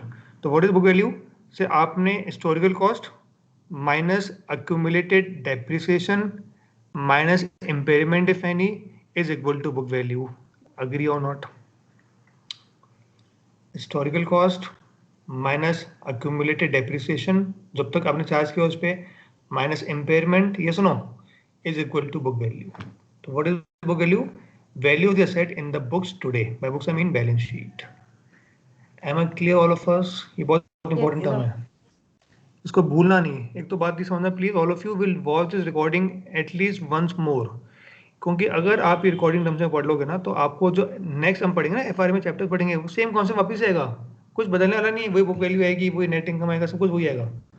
तो अगर ये टर्म्स को आप समझ लोगे तो एग्जाम में कोई दिक्कत नहीं होगी। प्रॉब्लम होती है तो हम टर्म्स को नहीं समझ पाते, इसलिए कह रहा हूँ प्लीज क्लास को अटेंड करो सीरियसली और क्लास के वीडियोस को बार बार देखो। You will find no problem later on, I can promise you that part. But आप उसको ढंग से नहीं पढ़ोगे, रिवाइज नहीं करोगे तो so I hope the book value concept is clear, right? So now I do not need to repeat it, right? ये आपको समझ में आ गया होगा। तो ये नेट इनकम हो गया। अब हम एक नई चीज पढ़ते हैं आज, इसको पूरा पढ़ लो, then I will explain it. ये आपके लिए नया कॉन्सेप्ट है।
Okay, so let me explain, थोड़ा कॉम्प्लिकेटेड, आई डोंट थिंक इसको समझ में आया होगा, बट उससे पहले मुझे बताओ what is book value? Can anyone repeat? I want a right answer for book value. So cost, the value that we show in the balance sheet, which is also equals to historical cost minus uh, accumulated depreciation and impairment minus impairment. Very good. तो book value मतलब कि हमने सही बताया in a very simple way. Sir मैंने अपनी balance sheet में asset को क्या दिखा रखा है उसे बुक वैल्यू बोलते हैं. Right, perfect, that was very good answer. अब इसको हम समझते हैं all of us, please pay attention. First of all, what is meant by subsidiary? तो बात ध्यान दो, if company A has more than 50% stake in company B, तो कंपनी बी क्या हो जाएगी? एक ही. Subsidiary. Very good. तो more than 50% and up to 100% subsidiary आपकी हो जाती है. तो सपोज करो company A buys 80% stake in company B. So now when the company A will prepare its consolidated statement, consolidated means सबका मिला जुला, तो कंपनी ए को कंपनी बी का पूरा पीएनएल, पूरा एसेट लायबिलिटीज अपने बैलेंस शीट और पीएनएल में ऐड करना पड़ेगा 100%. आ रही बात समझ में? उसे कहते हैं कंसोलिडेटेड स्टेटमेंट्स. लेकिन प्रॉब्लम क्या होगी कि आपने कंपनी बी का 100% सेल्स एक्सपेंस अपने में ऐड कर दिया, तो आपने कंपनी बी का 100% प्रॉफिट भी अपने में ऐड कर दिया. ये सुनो. Yes, sir. Yes, sir. But out of that 100% profit of company B which you added, only 80% belongs to your shareholders, company A shareholders. The remaining 20% belongs to the minority shareholders of company B. Agree?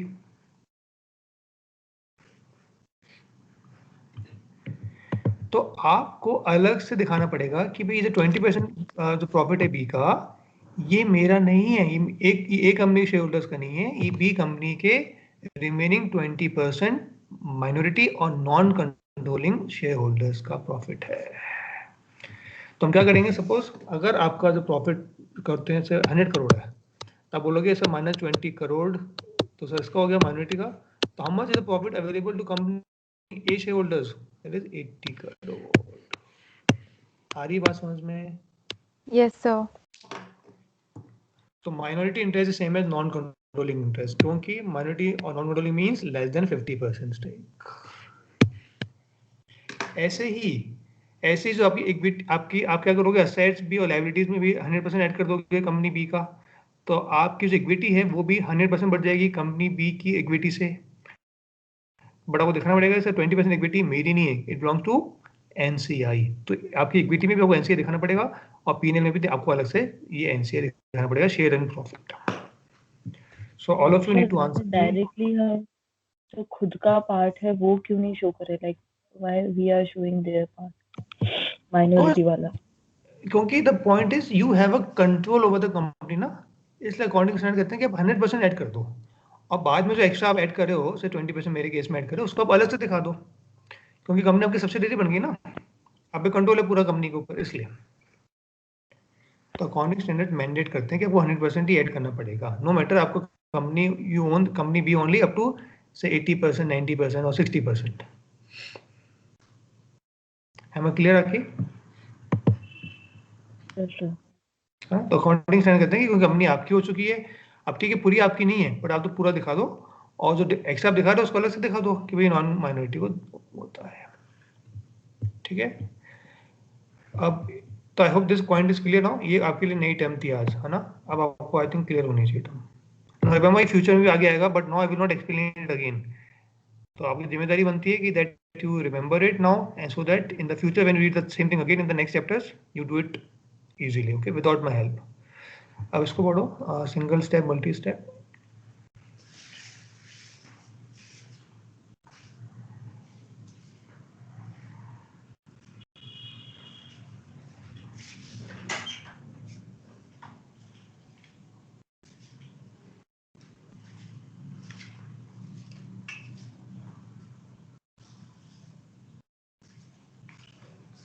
ठीक है.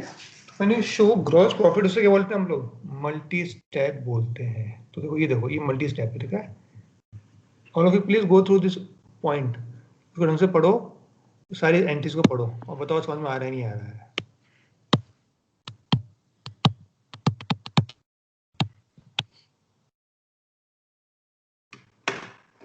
Go through all the items and ask me any doubt.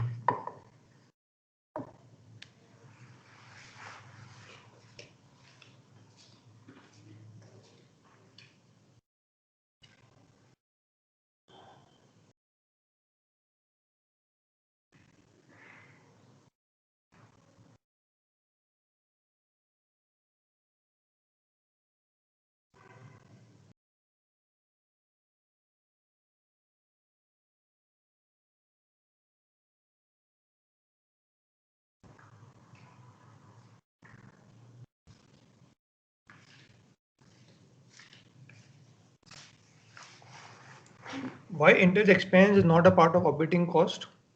Can anyone tell me? Interest expense.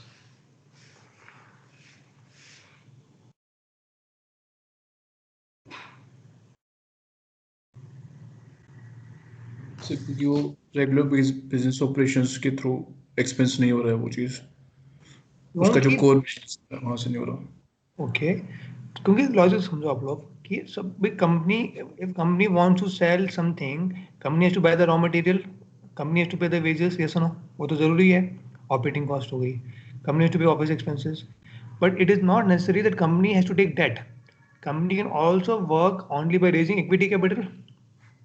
So interest expense should be which cost? Operating cost or financing cost? All of you. Financing cost. Very. Financing.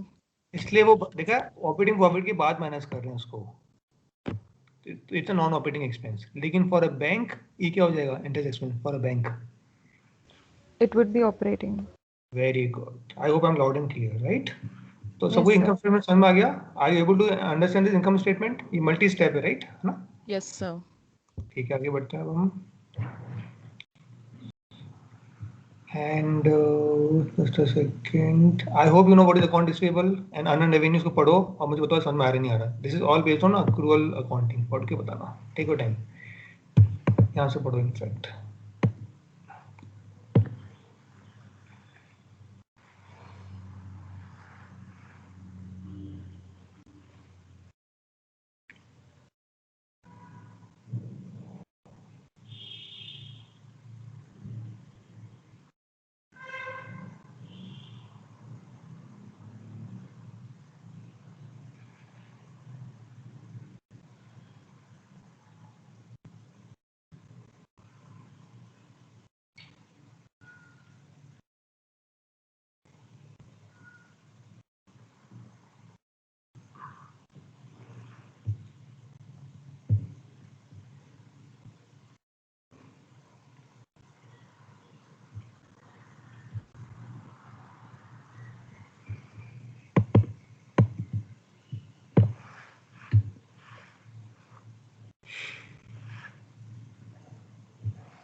Now please let me know any concepts. समझ में आ रहा है आपको? Question है कुछ इसमें? समझ में आ गया?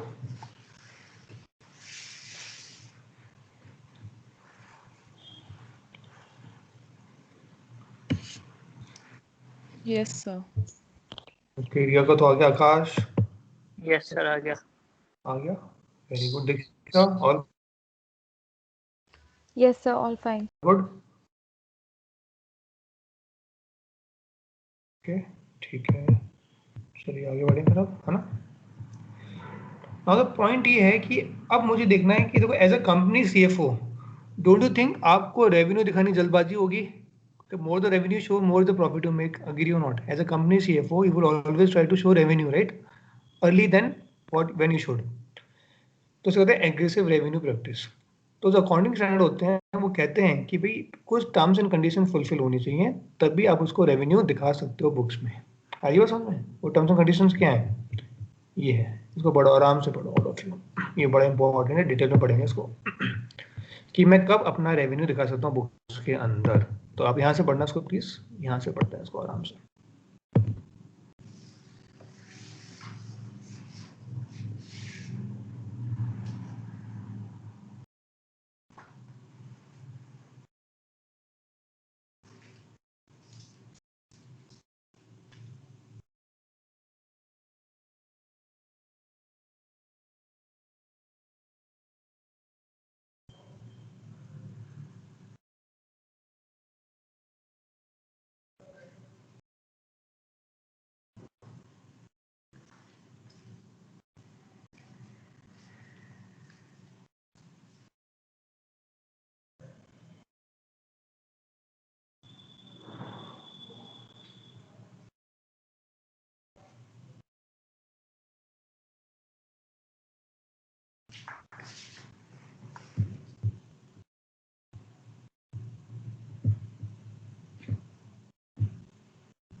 आ रहा समझ में कुछ?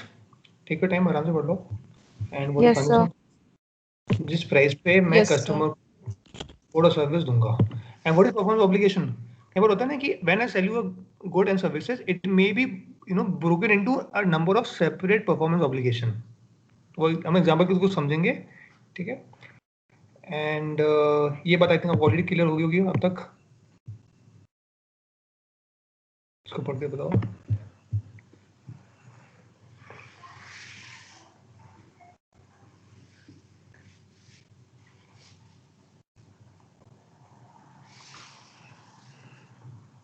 हम अभी एग्जांपल लेंगे, आपको सारी बातें एकदम क्लियर हो जाएगी, राइट? विल टेक एग्जांपल, मतलब समझ नहीं पाओगे। एग्जांपल लेते हैं हम लोग, जैसे कि ये एग्जांपल लेते हैं, चलो ठीक है, इसको पढ़ते हैं, सबको समझ आ जाएगा। All of us read example number 1। इसको पढ़ो और बताना कि समझ में आएंगे।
Have you got the example, all of you?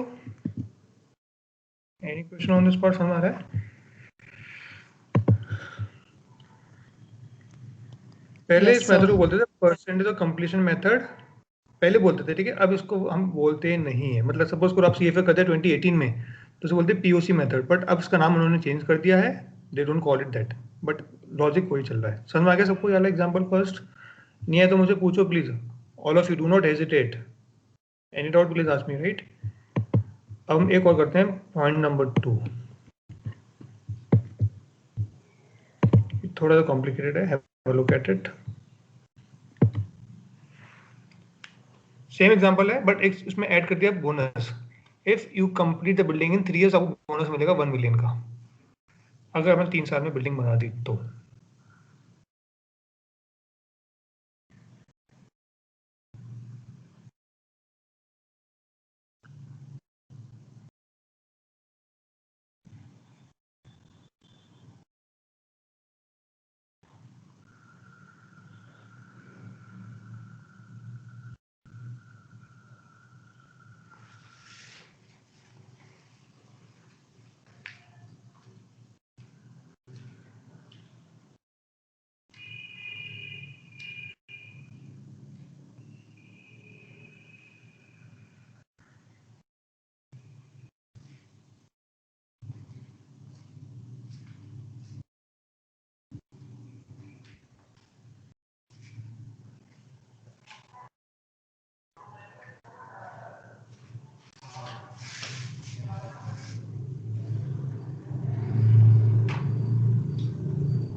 समझ में आ रहा है? Any doubt, any questions? तो जब तक आप सर्टेन नहीं हो आप बोनस को रेवेन्यू में नहीं दिखा सकते, but once you become certain कि yes I will get the bonus, then total revenue becomes not 10 but 11, right? और क्योंकि आपने कितना काम कर दिया सेकंड ईयर में 75%, you can show 75% of revenue of 11 is 8.25, but you already shown how much, 5 million.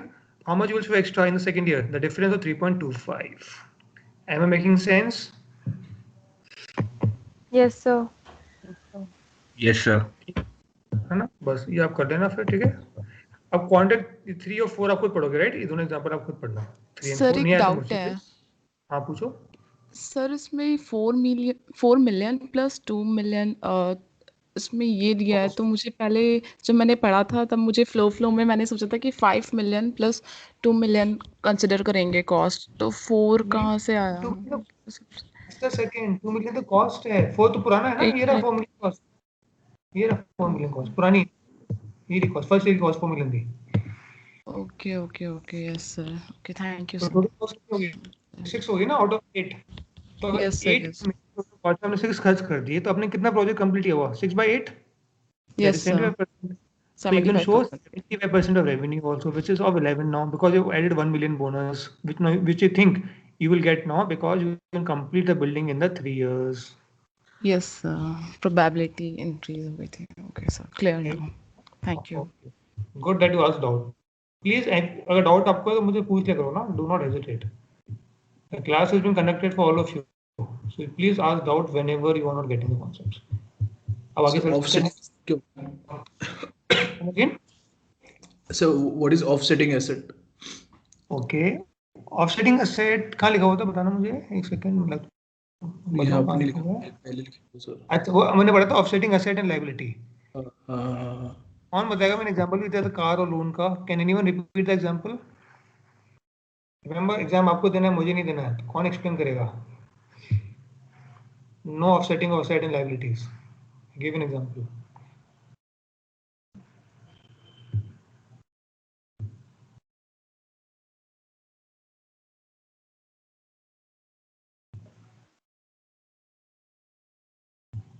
Akash.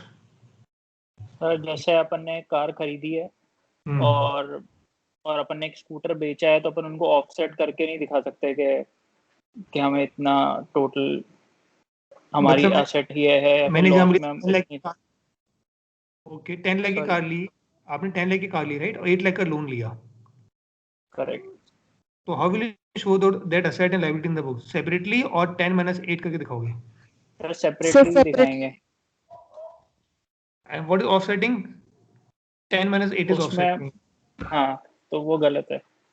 Very good. Have you got it, Bhavesh, now? Yes, Asset sir. and liability must be shown separately. Offsetting means कि आप A minus B नहीं कर सकते, asset minus liability नहीं कर सकते. Yes. कोई logic नहीं होगा ना. अगर आपने ऐसे किया तो then I will not be able to understand कि गाड़ी कितने की ली, लोन कितने का, मालूम नहीं पड़ेगा देख के. But when I see 8 lakh का लोन, 10 lakh की car, I can understand your performance or position better. Think logically. Yes. इसलिए इसलिए लोग बोलते हैं ऐसा करो, ठीक है? अब बात करते हैं हम एक्सपेंसेस की. हम ऑलरेडी आई थिंक पढ़ चुके हैं तो कोई दिक्कत ही नहीं है. आई hope you understand this point. ये पूरा पढ़ेंगे आप सब, सिंपल है और बताओगे.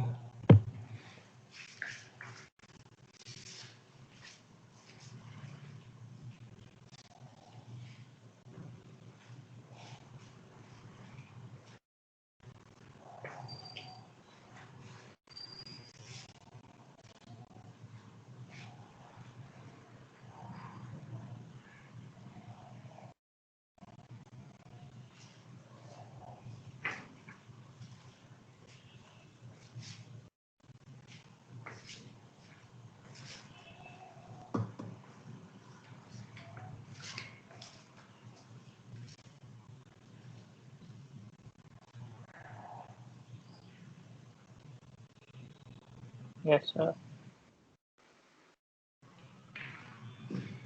Okay, all fine. ठीक है? Yes, समझ sir. आया आपको? Very good. So now you know what is period cost and what is matching principle. Period cost वो कॉस्ट होती है जो आपको दिखानी होगी नो मैटर आपका रेवेन्यू है या नहीं है.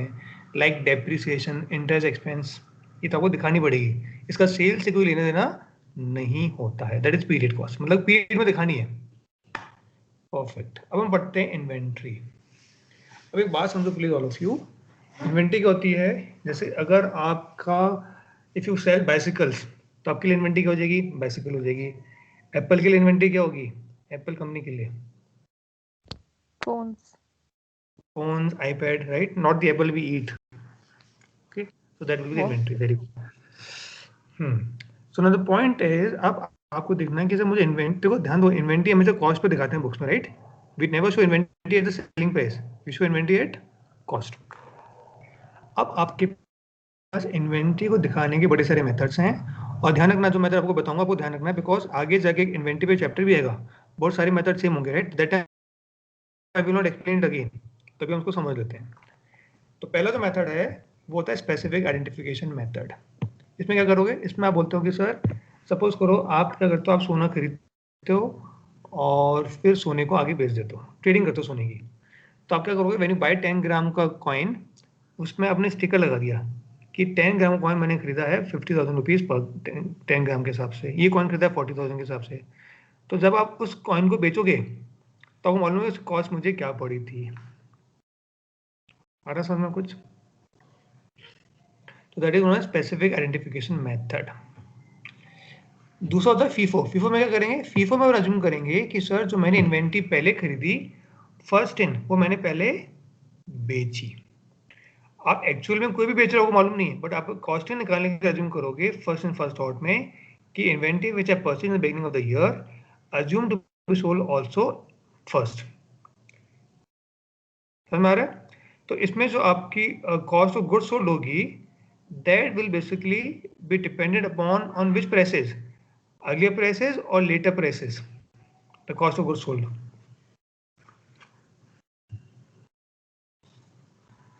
earlier prices. earlier prices, ये बात समझने की है, ठीक है? तो ये लिखा हुआ है उसमें that the what about the ending inventory, वो किस पे दिखाएंगे हम लोग?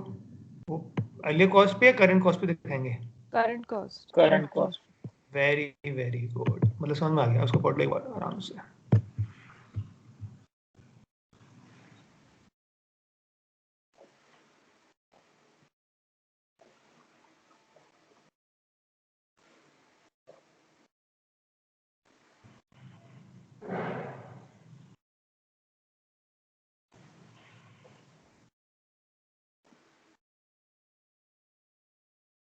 All good?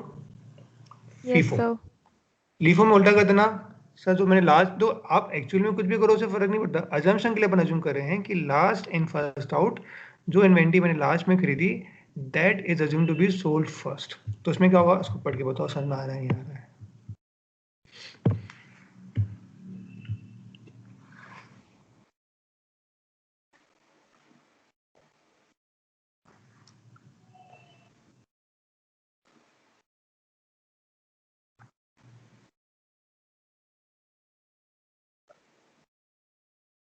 Yes, sir.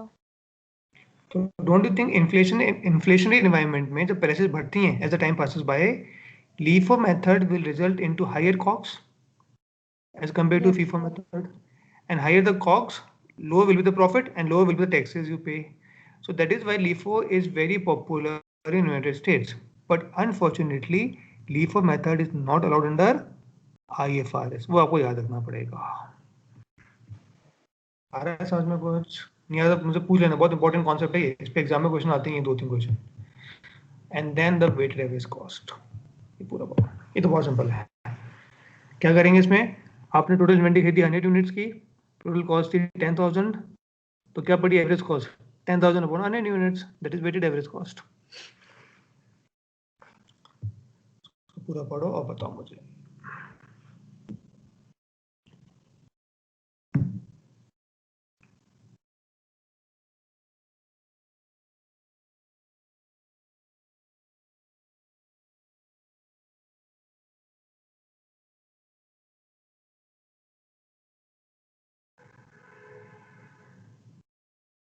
Yes, sir. Okay, Raki, Akash, all good? Yes, sir. तो एक काम करते हैं, let us look at the summary part. तो समरी देखो, बताओ ध्यान रखना कौन सा मेथड कहाँ पे हो रहा है।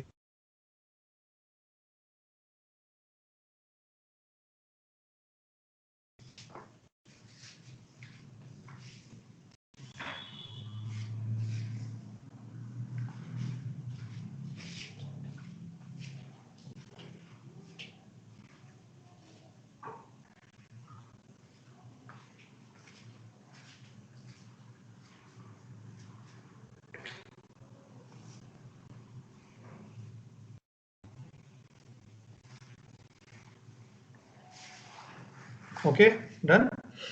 अब हम बात करते हैं डेप्रिसिएशन की। तो what is straight line method? Straight line method क्या होता है मैं बता देता हूँ आपको, पढ़ लो, बताओ समझ आ रहा है नहीं आ रहा है। अच्छा एक बात बताना, अगर आपने आज मशीन खरीदी है 10 लाख रुपए की, तो आप 10 लाख पूरा आज एक्सपेंस दिखा दोगे या 10 लाख को आप दिखाओगे वो से useful life of the asset? Sir over the period of time. Yes, because you will get also the benefits over a period of time. Remember the matching principle. अगर बेनिफिट 5 साल तक मिलेगा असेट का, तो असेट का cost भी 5 साल में दिखानी पड़ेगी हर साल 5 साल तक, Yes, in the sir. Form of depreciation. I hope I M loud and clear. Yes, sir. ठीक है, तो इसको पढ़ लो और मुझे बताओ समझ में आ रहा नहीं आ रहा, इसको पूरी डिटेल से पढ़ो।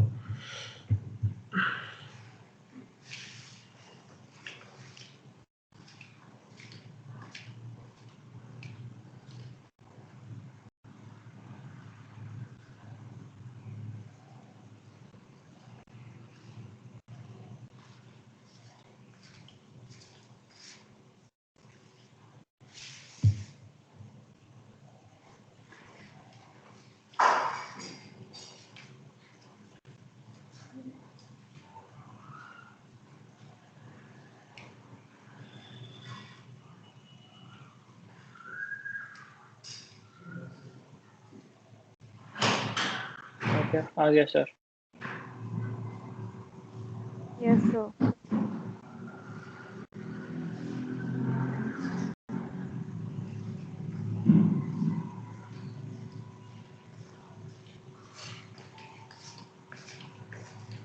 So why we call it straight line? Because the amount is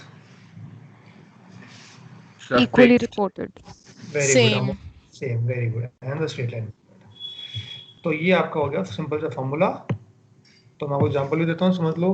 cost मान लेते हैं सर 11,000 की कॉस्ट, 110 की कॉस्ट है, 10 इज द रेसिडुअल वैल्यू और 10 की लाइफ है, तो कितना हो जाएगा हर साल? 10 रुपीज हो जाएगा। Okay, I hope you got the formula. The second method is accelerated. Why we call it accelerated? Speed बहुत तेज है इसकी।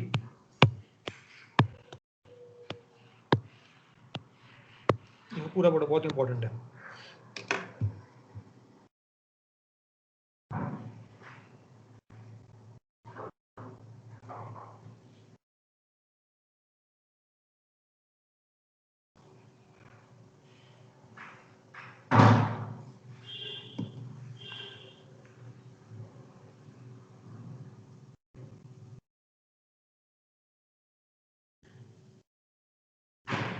Okay, so let me take an sir एक एग्जांपल। डाउट है हाँ पूछो।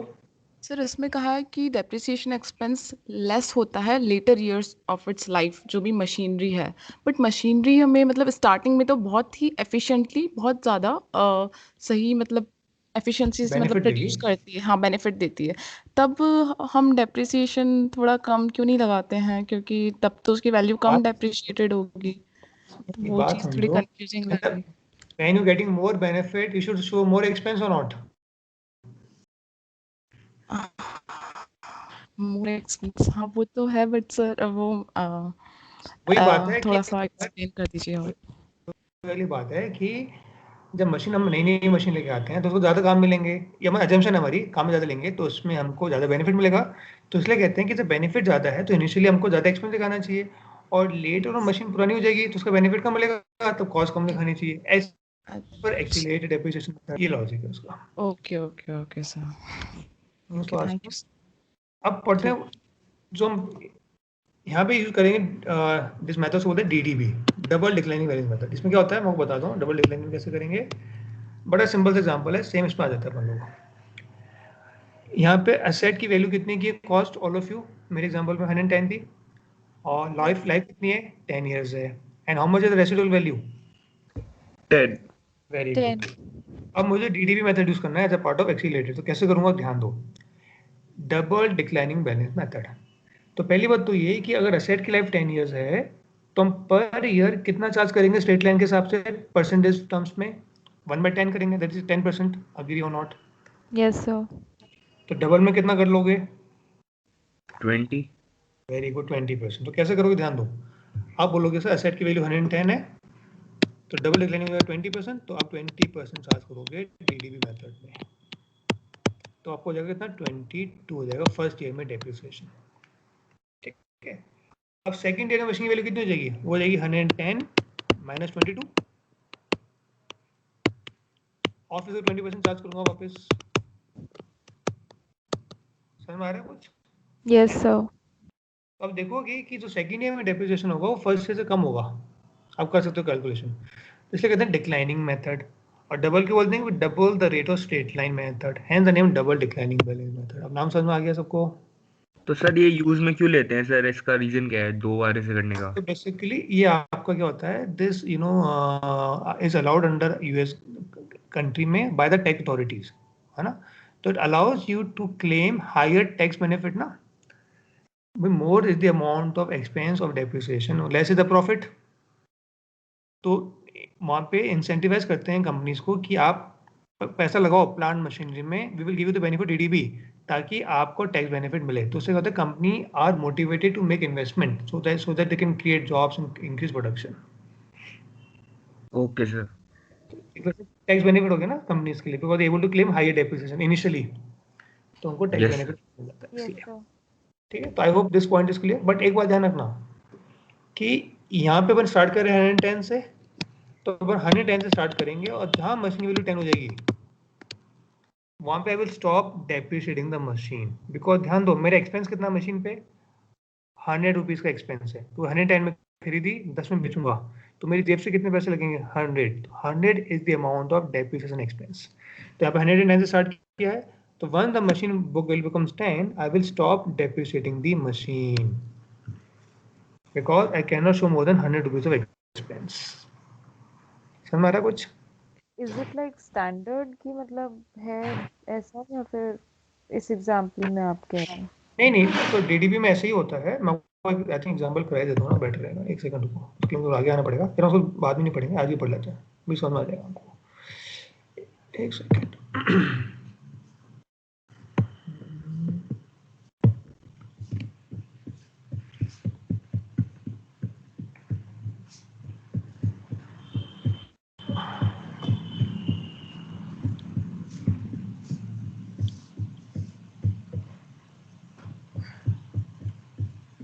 Basically, I come to balance sheet part.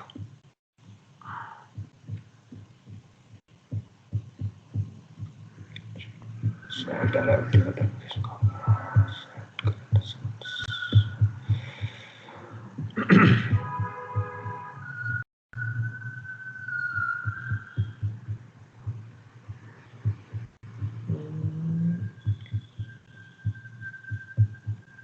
मिल नहीं रहा मुझे इसमें, आपको दिखा देता हूँ डीडी में, लेट मी सर्च इट।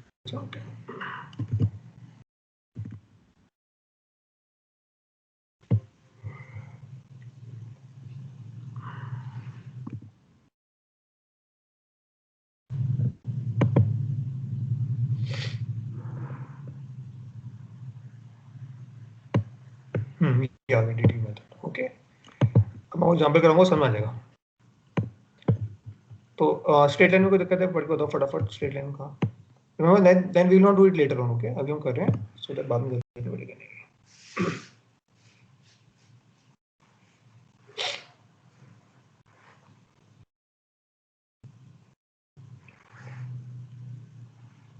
ये तो हो गया स्ट्रेट लाइन मेथड। इजी है सर ये तो। हाँ ये सिंपल है। अब बात करते हैं डीडीबी की मेथड की। Yes, sir. अब डीडीबी मेथड करते हैं, सेम एग्जांपल है बट डीडीबी करें, आप खुद करो आराम, टेक 2 मिनट्स, सेम एग्जांपल है बट डीडीबी के हिसाब से करना है।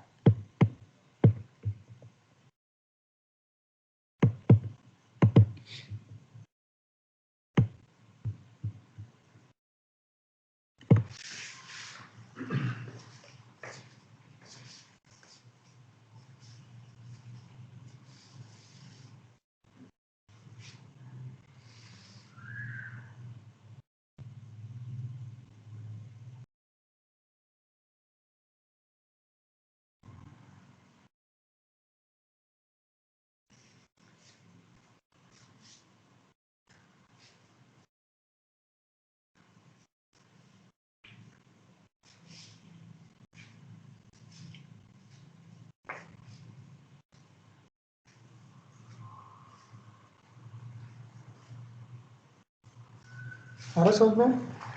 वाई 2/5 बिकॉज 1/5 होता है उसमें, तो डबल में 2/5 हो जाएगा, right? Yes sir. This and this. अच्छा, थर्ड ईयर में कितना दिखा दिया टोटल? इसको तीनों ऐड करोगे तो अपने 9408 दिखा दिया है।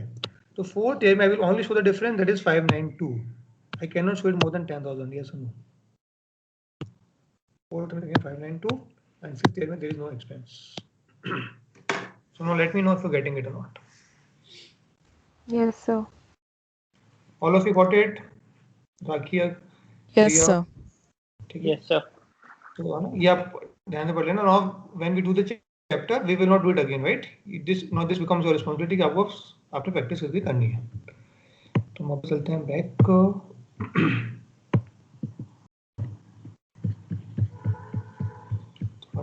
भी कंप्लीट हो गया है। Okay. अच्छा, व्हाट इज अमोर्टाइजेशन एक्सपेंस? आपको ऑलरेडी बता चुका हूं, दोबारा पढ़ लो फिर भी।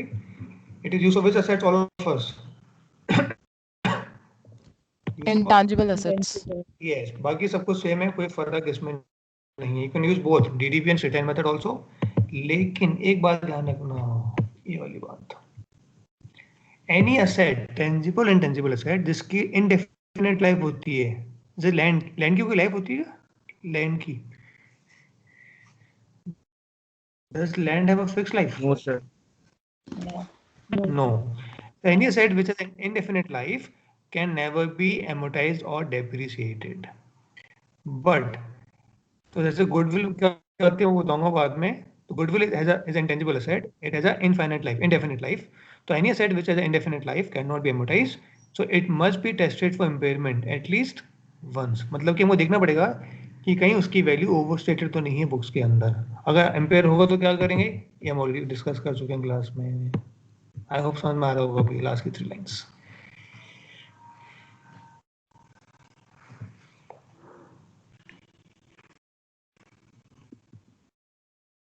आ रहा है? क्या होता है इम्पेयरमेंट में? ऐसे वैल्यू कम कर देते हैं, एक्सपेंस कहाँ जाता है? पीनल में जाता है। अग्री और नॉट, राइट? ये हमको समझना है। अब हम बढ़ते हैं बैड डेट एक्सपेंस का, ये बड़ा इंपॉर्टेंट है।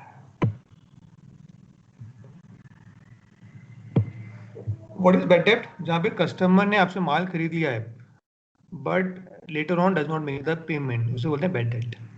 Yes sir. They buy on credit and they don't make the payment.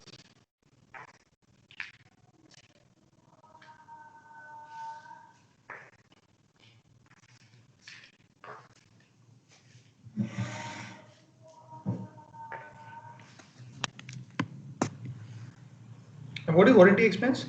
कि if I sell 100 iPhones, I know कि 2 आईफोन तो खराब हो जाएंगे वारंटी के अंदर, तो मुझे उसमें खर्चा करना पड़ेगा, राइट? नया फोन देने के लिए। तो when the company sell good services, they estimate कि कितना बैड डेट होगा, कितना वारंटी एक्सपेंस होगा, एस्टिमेट करते हैं, उसके हिसाब से पहले ही प्रोविजन बना देते हैं एज पर the matching principle. Okay? Yes sir. Yes. Okay, आपको बात समझनी है तो 2-3 चीजें और पढ़ते हैं, then I think will finish the class for the day. Discontinued operation, ये क्या होता है? ये पढ़ो आराम से and tell me, उसको पढ़ के बताना कि don't you think we should show income from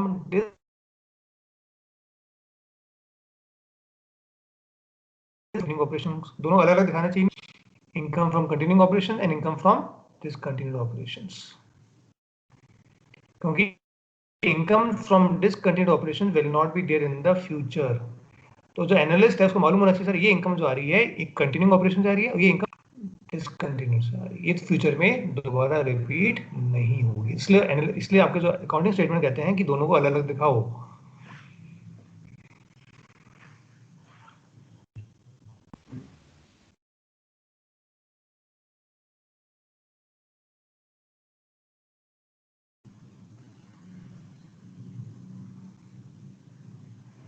ठीक है, तो इसको पढ़ के बताना, समझ आएंगे ये बात all of you.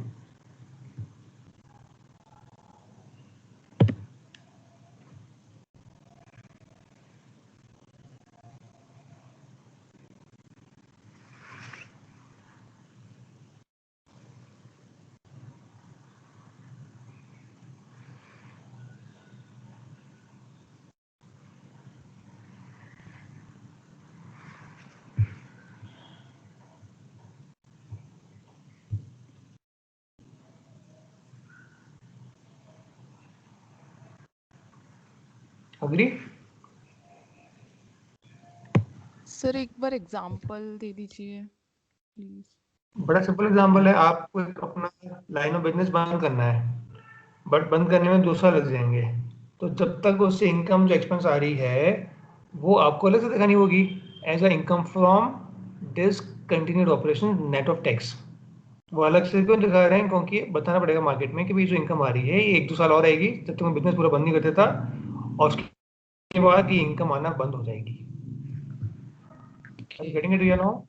Yes sir. होता है ना, कंपनी नई बिजनेस में एंटर करती, पुराना बिजनेस बंद करती है ना, कई बार होता है ना। Yes sir. तो जो कंपनी अपने बिजनेस बंद करने वाली है, बंद कर चुकी है, उससे जो इनकम आई है उस पर्टिकुलर ईयर में, वो आपको अलग से दिखानी है नेट ऑफ टैक्स, मतलब कि माइनस टैक्स करके। Okay sir, okay, thank you sir. And all of you agree with this highlighted line or not? As analyst, do you agree or not with these 3 lines? Help me.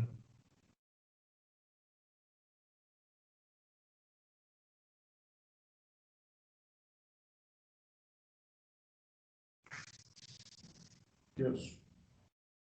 Right?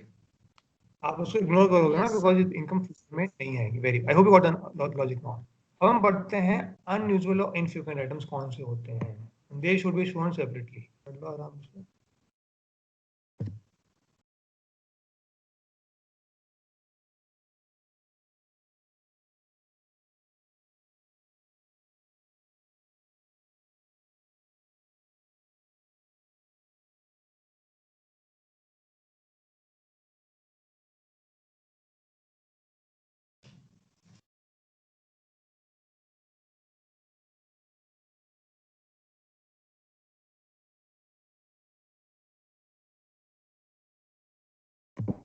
ये तीनों एक ही बात है, right? Do not get confuse. Impairment, right of, ये सब का मतलब एक ही है। Impairment is nothing but right of और राइट ऑफ। ओके, एक ही बात बोलने का तरीका है। I hope you realize impairment is something which does not happen on a regular basis. It is something which is happening once in a time. Yes or no? Unlike depreciation. Infrequent. कहाँ दिखाता था item को? इसमें दिखाते हैं and are reported before tax, not after tax. ठीक है? और 2 more things, then we are going to change in accounting policy. क्या हुआ? Suppose करो आप कहते हो company, sir I used to follow straight line method. I will now follow DDB method because I think that method will show me would help me matching the cost better with the revenue. ठीक है? तो उसे क्या बोलेंगे? all of you change in what? Accounting policy. पहले बात तो समझो अकाउंटिंग पॉलिसी क्या होगी। आपने बोला सर लिफो जी फिफो में जाना है, चेंज इन अकाउंटिंग पॉलिसी हो जाएगा। आई बात समझ में आपको? अब इसमें कैसे करते हैं बेसिकली अकाउंटिंग पॉलिसी में कि just a second. Yeah. A second. I need to be.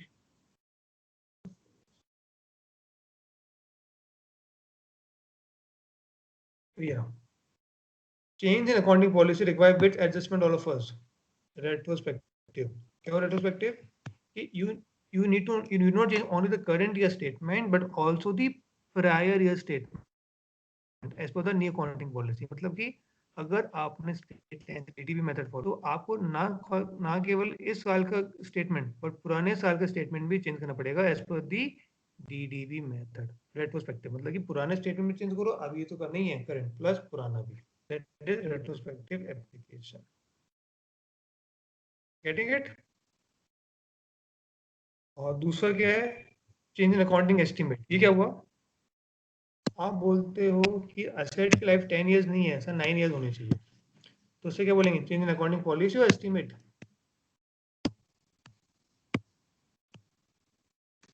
Estimate तो अकाउंटिंग एस्टिमेट बड़ी चीज है या अकाउंटिंग पॉलिसी बड़ी चीज है? चेंज इन अकाउंटिंग पॉलिसी बड़ी चीज है? Accounting policy. तो इसलिए accounting estimate will be handled on a prospective basis, मतलब कि आपको पुराने स्टेटमेंट्स को रीस्टेटमेंट, प्रायर स्टेटमेंट को रीस्टेट नहीं करना पड़ेगा, क्योंकि छोटी चीज है ये, ऐसे याद कर लो। अकाउंटिंग पॉलिसी बड़ी बात है तो उसमें आपको रेट्रोस्पेक्टिव करना पड़ता है, इसमें केवल प्रोस्पेक्टिव करना पड़ता है। समझ में आ रहा है सबको? Yes sir. Yes sir. Third books में एरर दिखा जाता है, मतलब कोई चीज़ गलत दिखा दिया, यू नो, कि अमाउंट गलत दिखा दिया, तो I need to correct it. तो उसके लिए आप ये वाला पढ़ लो, यहाँ से यहाँ तक पढ़ लो।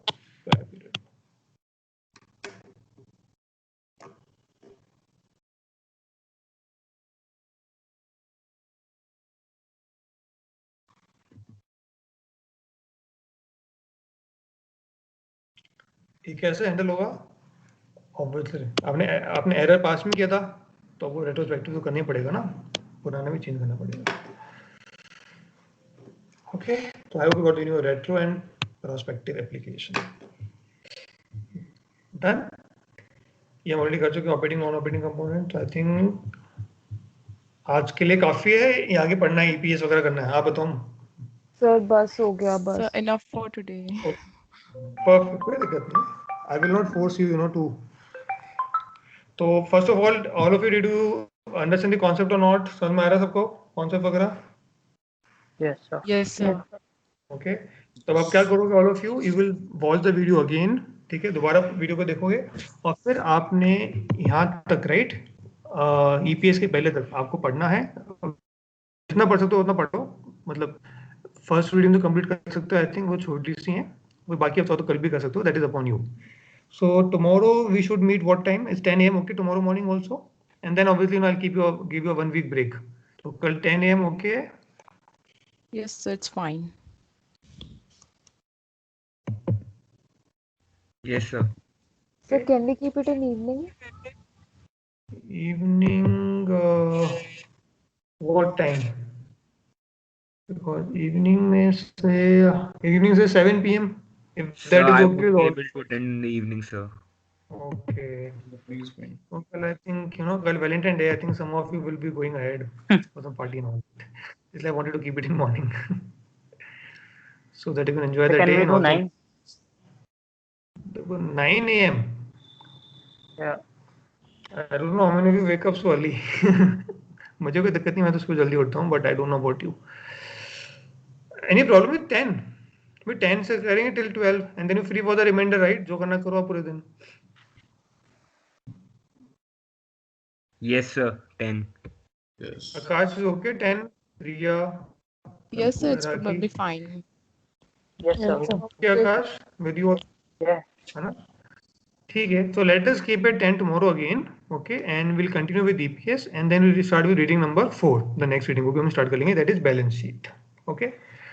So but please पढ़ना, once you end with the class you need to read the book, see the video again and ask me any doubts. वो पढ़ना बहुत ज़रूरी है, self study. So then see you tomorrow at 10 a.m. Thank you. Okay, thank you, sir. Goodbye. Thank you, sir. Sir, Thank you, sir. आप sir, I had some doubts Thank you, from the previous readings of eco. So should I ask आप tomorrow? आपके ऊपर अभी पूछ सकते हो, कोई दिक्कत नहीं है. Because sir, इनफैक्ट बाकी क्लास भी आप हाँ सर, वो तो लास्ट रीडिंग के कुछ क्वेश्चन बचे हैं टेक्स्ट बुक से, बस वो सॉल्व करने हैं, तो वो हो जाएंगे तो और डाउट हो जाएंगे थोड़े से. So, कल तो पूछ ठीक लो. है, कल पूछ लेना. Yes, sir. आपकी choice, I don't mind. Okay, thank you, sir. Anyone else, any doubts? Not No. yet. Okay. No. No. Thank you, sir. See you tomorrow. Bye. Bye sir.